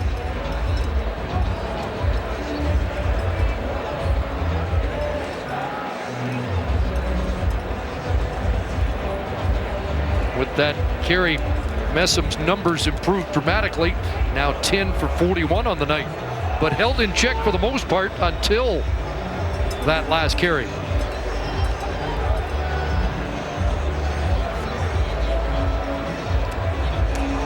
Interesting conversation there. Bo Levi Mitchell talking to Brescison.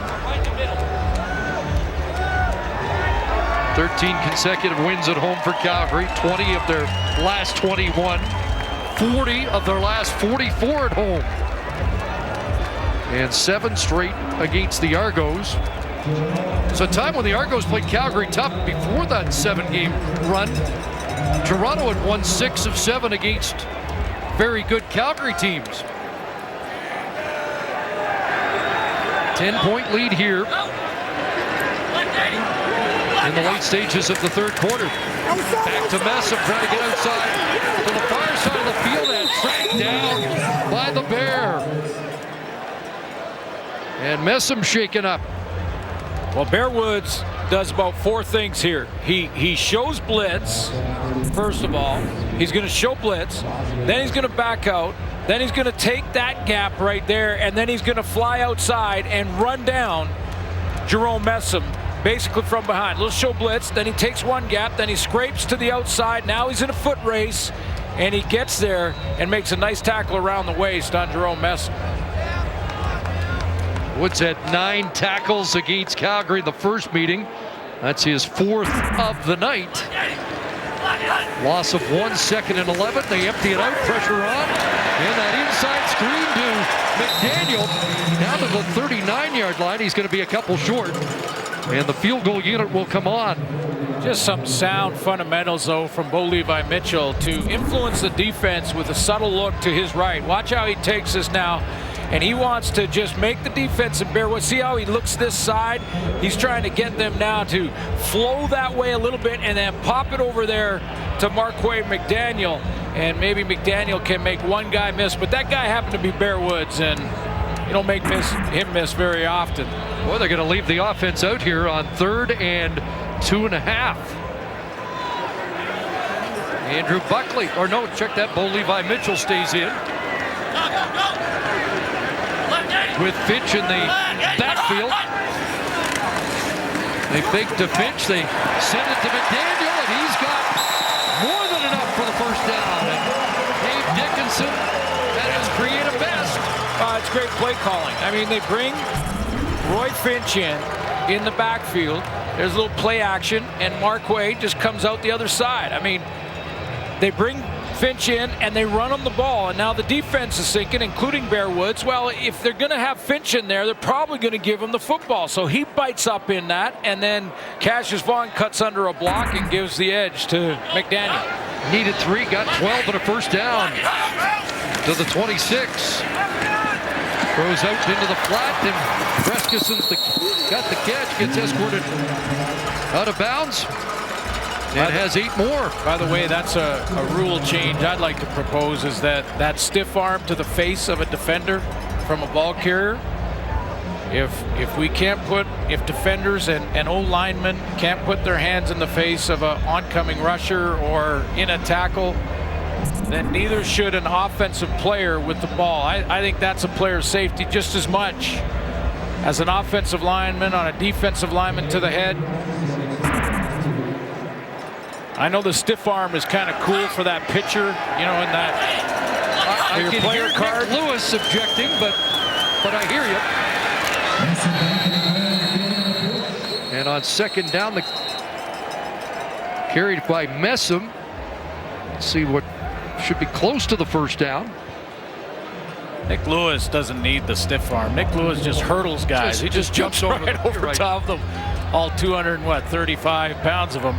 Congratulations to Nick Lewis, by the way. All-time leader in receptions. And a whole chunk of them right here in Calgary.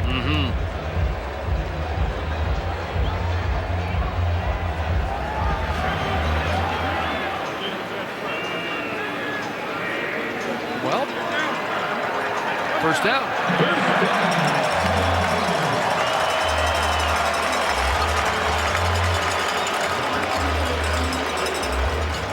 He did it last game, and he's done it this game.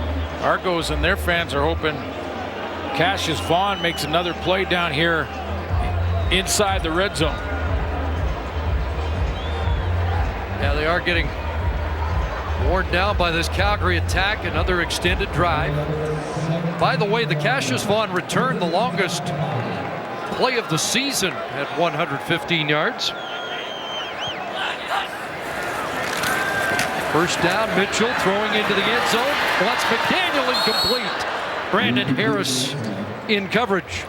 Well, Brandon Harris was covering DeVaris Daniels for both of his touchdowns and couldn't cover him any better, and yet lost the battle when the ball arrived. This time he's against Marquay McDaniel, and this time he gets in great position where it's impossible for McDaniel to get to that ball.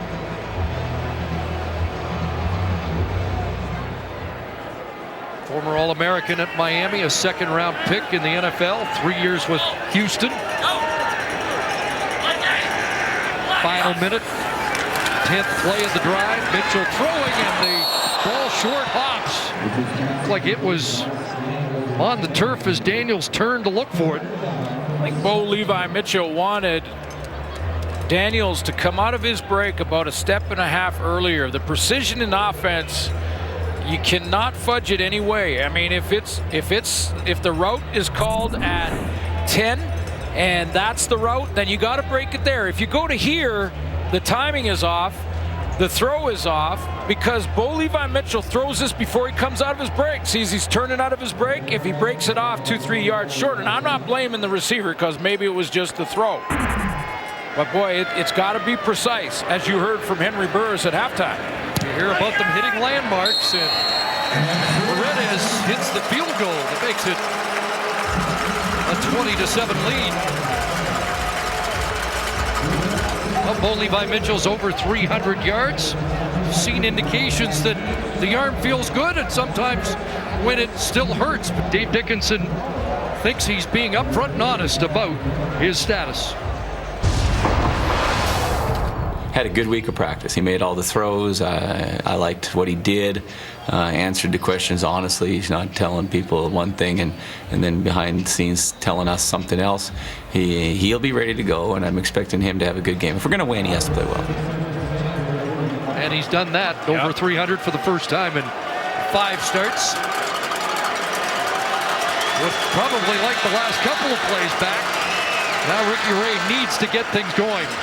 And he's got Jimmy Ralph with a catch. And Jimmy Ralph, the University of Alberta product. His brother Brett played here, and fans and family from Raymond, Alberta are in the stands. And Jimmy Ralph has his first catch. There's the Ralph family. That's a good-looking bunch, isn't it?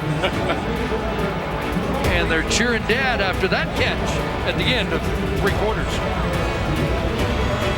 With that sore shoulder against the BC Lions a week ago, it was his second lowest completion percentage of his career. He's back on track, even though the Argos played very well defensively, at least in the first half. And if they can hold this lead into the 4th quarter, Calgary will take first place at the halfway mark of the season. The Argos in first place in the East, regardless of tonight's outcome. Second and short, so Fajardo and the short yardage group are in, and he'll plow ahead for a first down behind Corey Watman, Sean McEwen, Chris Van Zyl. And Ray will re-enter the football game, and they're not making big plays last week. In fact, they have not had a big pass play in the last 2 previous games, despite the big numbers they put up against Montreal. But now we're in the 4th quarter, and Ricky Ray's got to start pushing the ball a little bit, taking some chances and opportunities, and getting it to 19.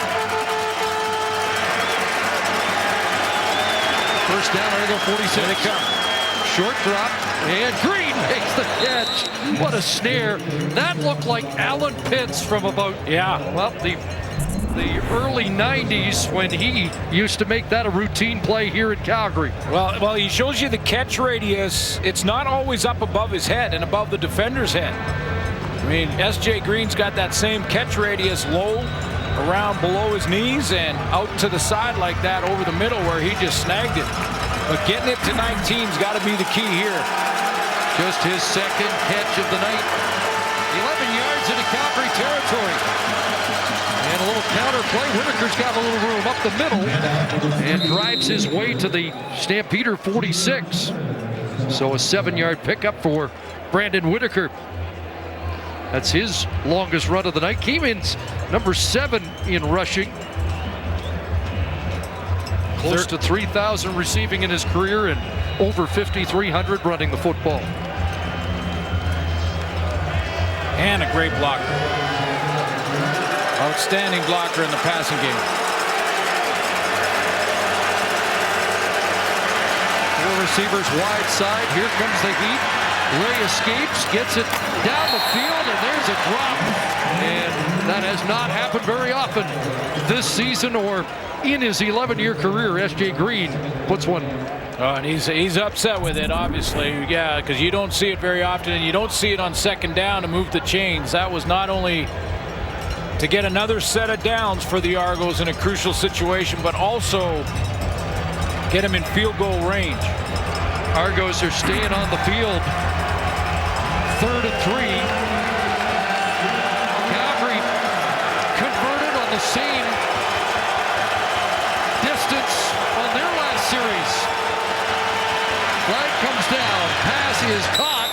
Would be a first down in front of Seontae Evans. They go back to S.J. Green. What's the flag? Devon Claybrooks is signaling offside Toronto.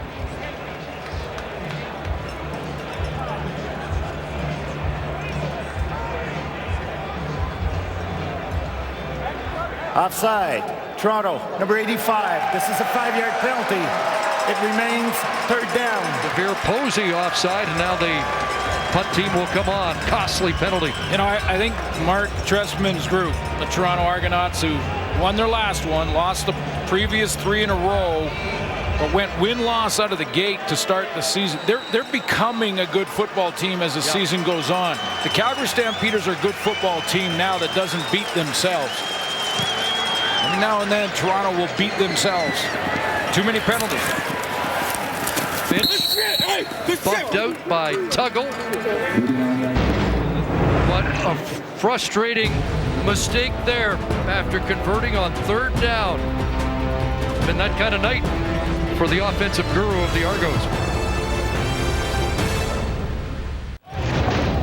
Bo Levi Mitchell trying to win his 50th tonight Here's the comparison between one guy going to the Hall of Fame and another guy a little further away, but headed to the Hall of Fame too. He's on the same path, the same road, and look at how similar the numbers are in the first 3 CFL seasons for these two quarterbacks. And again, I mentioned off the top that Levi Mitchell, when he was researching the Canadian Football League and looking to come up here, he looked up Ricky Ray. Finds Tavares Daniels there up at the 22-yard line. Looked up Ricky Ray, and he watched some of the tapes, and he watched how he played and thought, boy, they throw the ball a ton up there in Canada. This might be fun. Talked to his college coach, Bo Baldwin, and Coach Baldwin said, you know what, it's probably a good spot for you to start your career, and kind of following in the footsteps. Those first 3 seasons so close in numbers, and the win-loss record for Bo off the hook. Here's Messam on second down, straight ahead. McGeen up to the 35 and a first down. Well, the other comparable this year, Levi Mitchell's run once for 6 yards.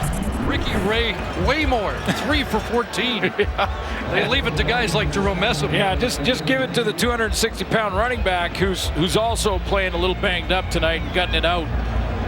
But that's kind of the result of a couple things. One is it's Jerome Mess. You see him getting up limping a little bit. It's also a little bit of fatigue for that Argo defense. 13 for Messam, first down. And now they'll swing it out to Messam. And he gets cut down around the 40-yard line. Brandon Harris with the tackle.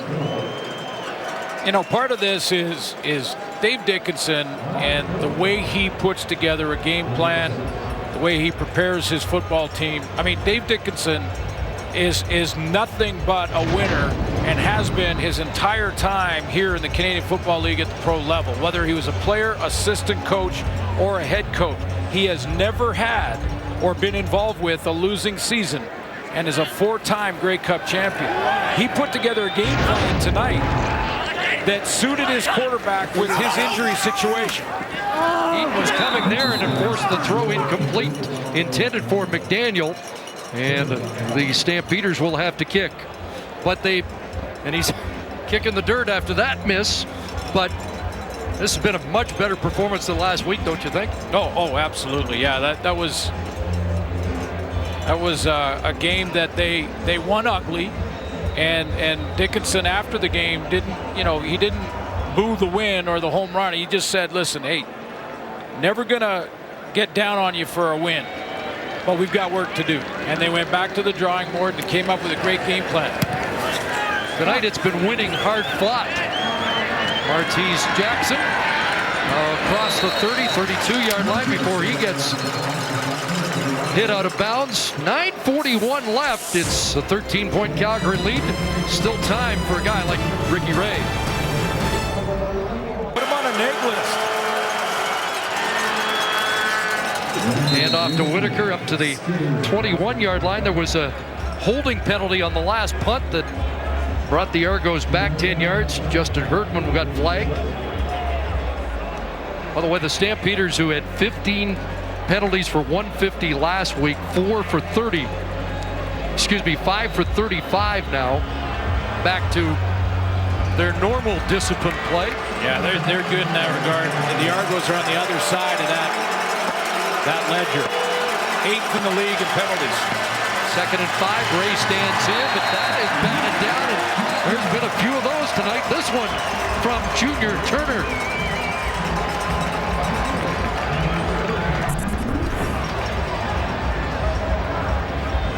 Back a couple games now, Junior Turner getting in on that rotation. Let's see what he does. Just drives him back, gets his hands up.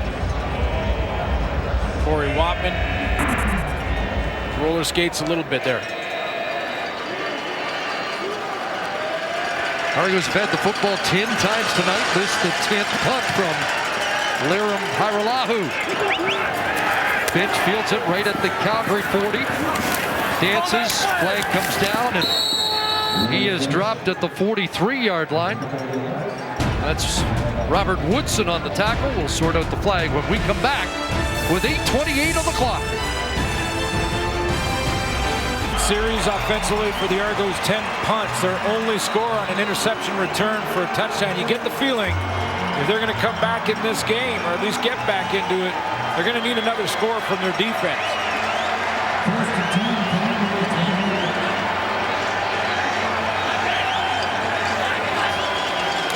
Penalty against the Stampeders on the punt, and now Bo Levi Mitchell wrapped up, and Lyndon Gaydosh has another sack, but we'll wait on the flag. Gaydosh with his second sack of the night pending this call.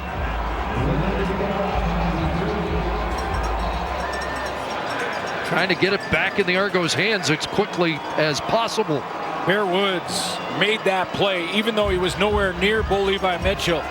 He made the play because he picked up the receiver that came out of there and looked like he was going to be illegal free. blocked. Ends to the face.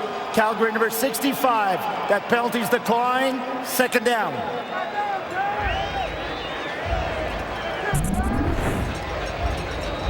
Watch Bear Woods here recognize, he looks out to the corner, says, wait a minute, no, I got to cover that guy. He gets out on Roy Finch, gets in his hip pocket. That's where Bo wanted to go with the football. He couldn't, and he goes down because he was well covered. Second down out of the backfield. Here's Finch. Got to make somebody miss. And Finch gets gang tackled at the 34-yard line. Got 11, but it will be third down. Punt team comes on. Well, you size this up, looking ahead to next week. Edmonton rolled along 7-0, but have lost 2 straight. Calgary seems to be getting better by the week in advance of the annual Labor Day Classic. And we are by no means declaring a winner here tonight. Not yet. Not with what we've seen this year in a lot of games. How about this afternoon? Almost one of the great comebacks of all time. Lions falling short. And the Red Blacks putting some heat on these Argos with their third win. Jackson stacked up. Charlie Power got there first. We'll get in the action this football season with CFL Fantasy. Build your ultimate squad, challenge your friends, and compete to win weekly prizes.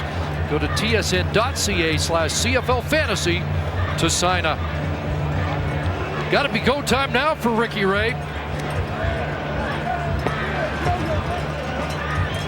who is 2-5 as an Argo quarterback against Calgary, 5 consecutive losses. And in his career, 14-21. He's had trouble with the Red Black in the past. Pressure here. Gets away, gets a block, and throws complete as Posey with the catch at midfield. Well, they're scratching and clawing for every yard. I mean, it's Ray dodging pressure. Ray's all about timing, throwing from the pocket, precision and accuracy, and he's been kind of doing this all game long, trying to run around, find open spots, and may have to do it more. Big block for minutes, yeah. Big block from Brandon Whitaker on Micah Johnson. It's a 21-yard pickup and a first down. Right at midfield. 4 receivers near side. Ray looks there. Throws, got Green open. Catch is made. First down at the 40. Josh Bell closing for Calgary after a 14-yard gain. It's what Ray understands as well, is sometimes you have to throw it with some air under it, a little bit of pressure, and sometimes you have to put it hard on the receiver because he's got a guy coming downhill. Josh Bell was coming from the safety spot, so he had to get it to S.J. Green as quickly as possible.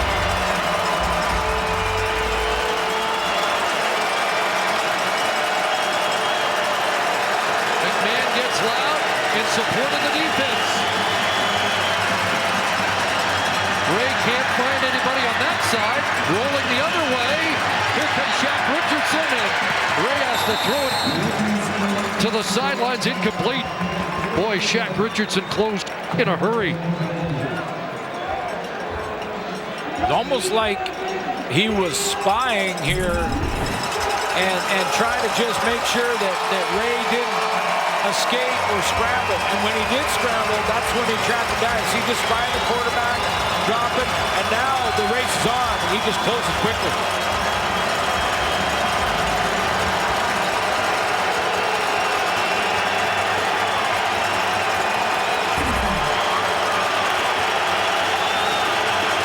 Second and 10. Ray throws. Green's got the catch. At the 35, looked like forward progress, which would be 5, and they now look at 3rd and 5. Now you stay on the field if you're Argo offense. They're going to do that. The secret weapons back out there too, Declan Cross.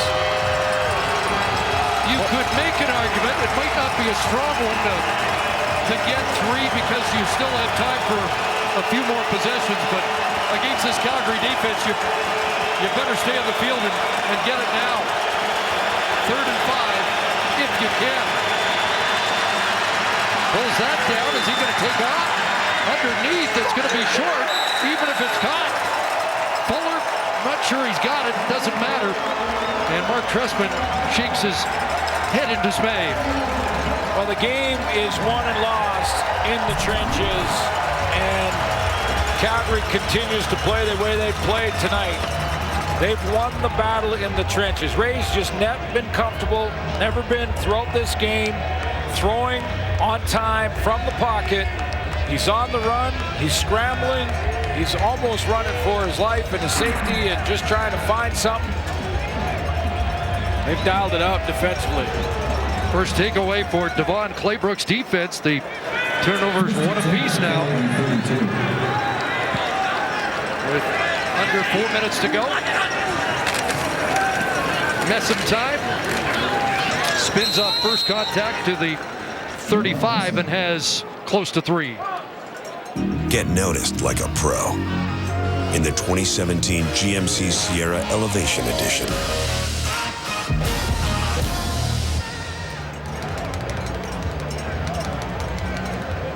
So it'll be 2nd and 7. We close in on the 3-minute warning, and Messam hits to the sidelines in some discomfort. Calgary trying to extend a win streak to 5 to stay perfect at home. With Edmonton back-to-back, BC and Saskatchewan on the horizon.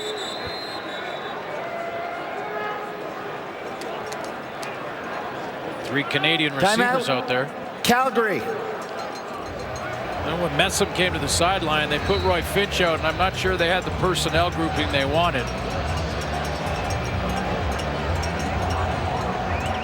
And with the timeout, they're going to also call the 3-minute warning here. 20-7, Calgary. Back at McMahon, 2:58 to go.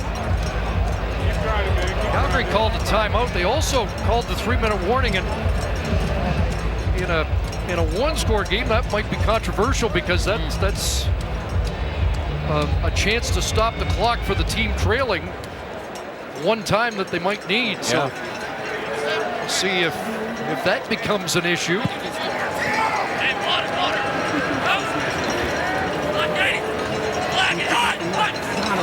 draw Toronto offside. Yeah. And that'll change the play call from 2nd and 7. Hard count from Mitchell.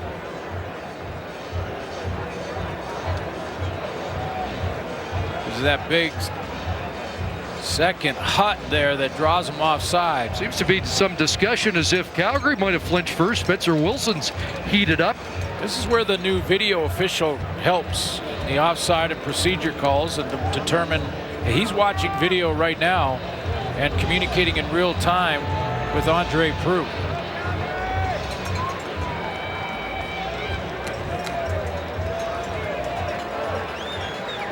Offside. Toronto. Number 92, 5-yard penalty. It remains 2nd down. Timer, please reset the clock to read 2 minutes, 58 seconds. So it is as it looked. Troy Davis was the guy who jumped first. Looked like a couple of his Argo teammates did as well. And sets up 2nd and 2.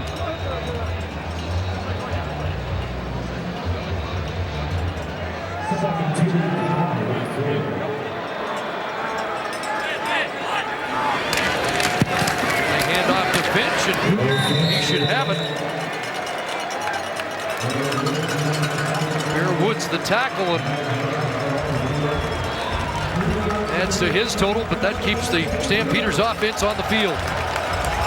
Chris, good teams do this. They don't beat themselves. In that first quarter, it was 0-0. Both defenses playing very well. I think Bo Levi Mitchell and the Calgary offense had just 3 first downs at that time, 1 for the Argos. But Calgary doesn't take the bad penalties. Calgary doesn't turn the ball over, or very seldom. They're a +12, number 1 in the league in the giveaway takeaway. Swinging out here for McDaniel. He got tripped up and falls forward to the 48. And that is about 4. Turf Monster got him that time. Fewest turnovers in the league for this Calgary Stampeder defense coming in.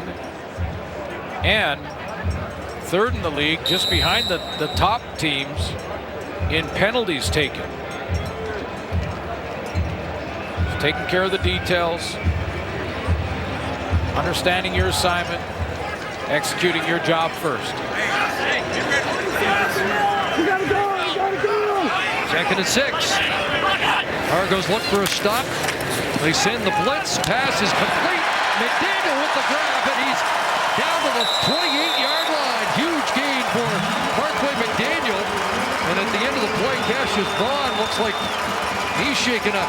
And I think he's a little upset. But hey, he tried to make a play, and I'm not going to fault Cassius Vaughn for trying to cut under. You don't see Vaughn right now, but this is the same matchup. Not the same route. He ran a dig route the first time down the goal line. The same matchup, and he took it. He cut underneath. He won the ball and took it 115 yards for a touchdown. Nice throw over the top for Bo Levi Mitchell on that out. This time when he cut underneath, Cassius Vaughn gambled and lost.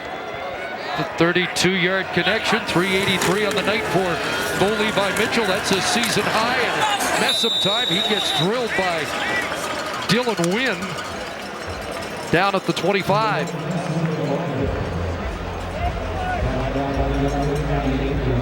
Well, the Argos are close. The Argos are close to becoming a real good team. They get Victor Butler back soon.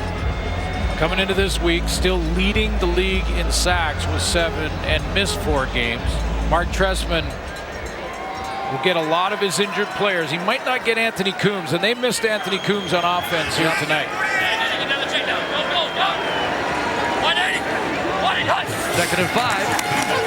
Fake to Messam over the middle. McDaniel, who wasn't looking for it, and Cassius Vaughn almost had another.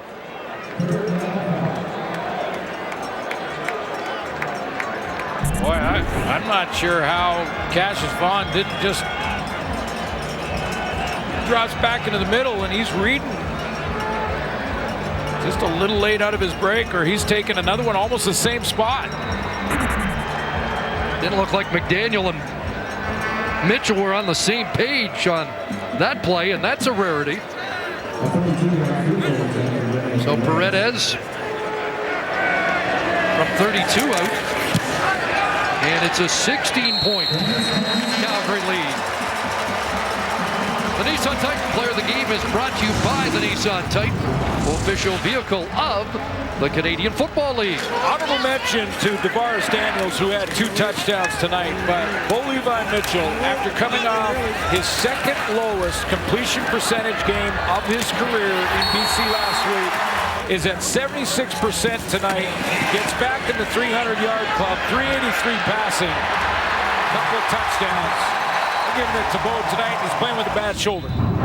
A season high 383, and against the stingiest defense in the league in pass yardage allowed coming into the game. And a reworked offensive line, especially on that left side in front of him. So that will quiet the rampant concern about his arm status. He's looking at that last throw to Markway McDaniel. I was wondering. I was trying to set up his block. Fuck, man. That's the thing about the tablet. See, when there was a mistake made back in the old days, you could pretend it wasn't you for a while until you got to the film and room. hope they forgot on film day. Yeah, hope they forgot about it. Now you go in there on the sideline and immediately go, no, that's the wrong route. Oh, yeah. Illegal kickoff out of bounds. Calgary number 30. Toronto elects to take the ball to the 45-yard line. First down. Well, a rare mistake, and it gives the Argos decent field position, but just 70 seconds remaining. As McDaniel and Mitchell go over that play again to make sure it doesn't happen again. They're going to do it again. The decision desk giving the Stampeders their 14th consecutive home win. Back in the Flutie days, it was 27 in a row, but that's pretty impressive when you consider how competitive this league is. But here at McMahon, they're just about unbeatable. Great catch, Armani Edwards going up for that at the Calgary 46. Boy, and the Battle of Alberta around the corner. You know the Edmonton Eskimos aren't happy with their last two. No, and they've just been bounced out of first place, and now with this Calgary win, it will be into third. Ricky Ray, and there's a second drop for S.J. Green on the night. And they get, I believe, a Darius Bowman back. And a couple of injured players. They've gone through a bunch, and it sets up. I always have Labor Day, Sunday, Monday weekend circled, but this year's going to be terrific. If it's 7-1-1 against 7-2, and then 7-2 Winnipeg against an improving 4-4 Saskatchewan Roughriders team on the Sunday. Here's Posey over the middle. He's got some room to dive down to the 25-yard line. Argos trying to set up a scenario here to score and maybe get a short kick opportunity, but they're going to flag, I think, DeVere Posey for taunting after tossing the football. It's an area that Mark Trestman really has to concentrate on and clean up. Objectionable conduct. Toronto number 85, 10-yard penalty. First down, Toronto. I mean, you know, this game is in the books, and there's some frustration there. I'm sure that's what he's saying. Like, I get it. You know, it's a tough one, but that stuff in a close game costs you the game. And too many penalties an issue for the Argos again tonight. Again, they're very close. Dave Dickinson's. Calgary is challenging the ruling on the field. They believe there was offensive pass interference on number 28, Calgary. Play will be reviewed.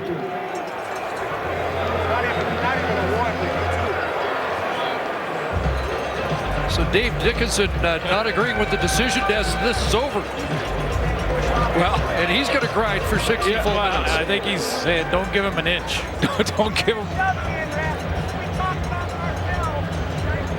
And if you're, I think he's looking down here. And let's take a look. If there's offensive, is this Posey? Yeah, Posey on that post. Yeah, well, that's. Well, you know, and listen, when teams don't finish, you know that there's going to be a discussion in that Ottawa locker room this week about finishing. Almost let the BC Lions back, right? And Saskatchewan last night, Chris Jones, I'm sure, talked to his group about, hey, we played a great game on the road in Edmonton and dominated that game, but then got soft a little bit in the fourth quarter. Gave up a couple touchdowns to back up James Franklin. And if you're going to do that and say that as a coach, then practice what you preach. And that's what Dave Dickinson did. It seems kind of, you know, like it won't matter, but take care of every detail until. After replay, the ruling on the field stands. The contact was initiated by the defensive player. We still have the objectionable conduct against Toronto number 85. It's going to be Toronto first down. Calgary is charged a timeout. An interesting one.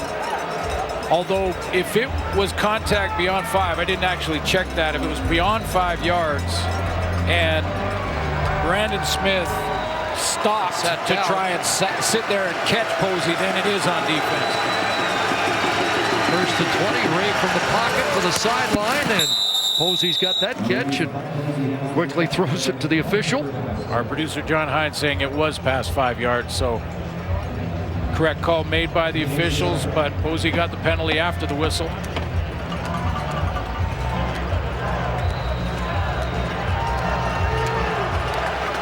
But a valuable receiver back in the lineup. Didn't have a big game tonight, but important to have him back. 2nd and 3. Pass to the sidelines, incomplete, intended for Green. Flag comes down. Brandon Smith was in coverage. Secondary is back and together again. Josh Bell missed 3 games, but he's back at safety. And then with Tommy Campbell and Ciante Evans on the edge, playing corners. Defensive pass interference. Calgary number 28. Automatic first down, point of foul.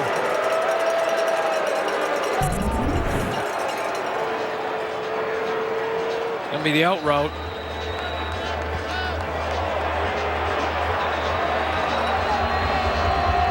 Well, I don't know about that call either. I don't think Devon Claybrooks likes it. That hat just got tightened down a little bit more. See if the Stamp defense locks it down, or Ricky Ray can break through here. Pressure on. He's going to throw that one away. I mentioned Anthony Coombs quickly here too. Again, I mean, you know, Jimmy Ralph comes in and I think he had 1 catch tonight, and that's not necessarily his fault. I mean, there's a lot of pressure on Ray the entire time. He couldn't get it to S.J. Green either. But Anthony Coombs was a check down man and got so many yak yards. Over 50% of Coombs' 426 yards were yards after the catch. Those were big yards in first down situations. Good setup in the backfield. 47 catches on the year. Here's Ray under pressure. Spins away from contact. Ricky Ray escapes. And now throws underneath for a cross. Makes the catch, but he is stopped in his tracks at the 17. So no gain on the play and 3rd down. Sometimes, you know, you have a player and a coach will build the offense to suit his skill set. And now Mark Trestman might have to rework it. I mean, maybe even bring in a little more Declan Cross. I mean, guy that could play fullback for you in a different type style than Anthony Coombs, or maybe tight end. I think every time he's touched the ball, he's made something happen with it. I like Declan Cross. I think he's that secret weapon they could use more. So maybe that's something that Mark Trestman will go to. Maybe tight end set, replace Coombs in a different way.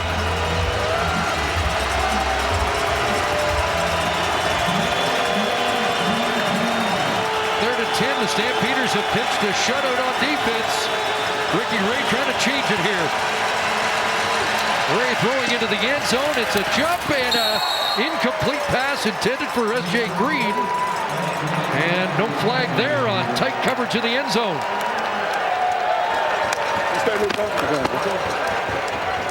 Second turnover on downs for the Argos on the night. Yeah, first class there too from S.J. Green, who was in a battle down here, and he gets kind of pulled a little bit. And I thought of all of them, that may have been a little more egregious than the Brandon Smith play, but exactly that could have been called pass interference. There's no way that Mark Trestman can challenge it because he used his challenge in the first half on the long interception return for a touchdown. But a sign of respect. Yeah, there you go. That's what it's about.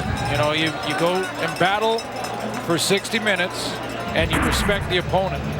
Something that Mark Trestman preaches all the time. All CFL corner last year. Got the young to the CFL guys on the corner in Campbell and Evans, and that veteran core in the middle, Smith, Wall, and Bell. And they are starting to lock it down against one of the best pass offenses in the league tonight. So the celebration begins here. Bring on the Labor Day weekend. We're ready. And Edmonton, you better be ready. Yeah, bring it on. Because the Calgary Stampeders are on top of the West. Hard-fought 23-7 victory over the Argos, who fall to 4-6. Red Blacks and the Alouettes will kick off a terrific Labor Day weekend of football action on Thursday, We'll have the Bombers and the Rough Riders, and then the big Labor Day Monday doubleheader. Until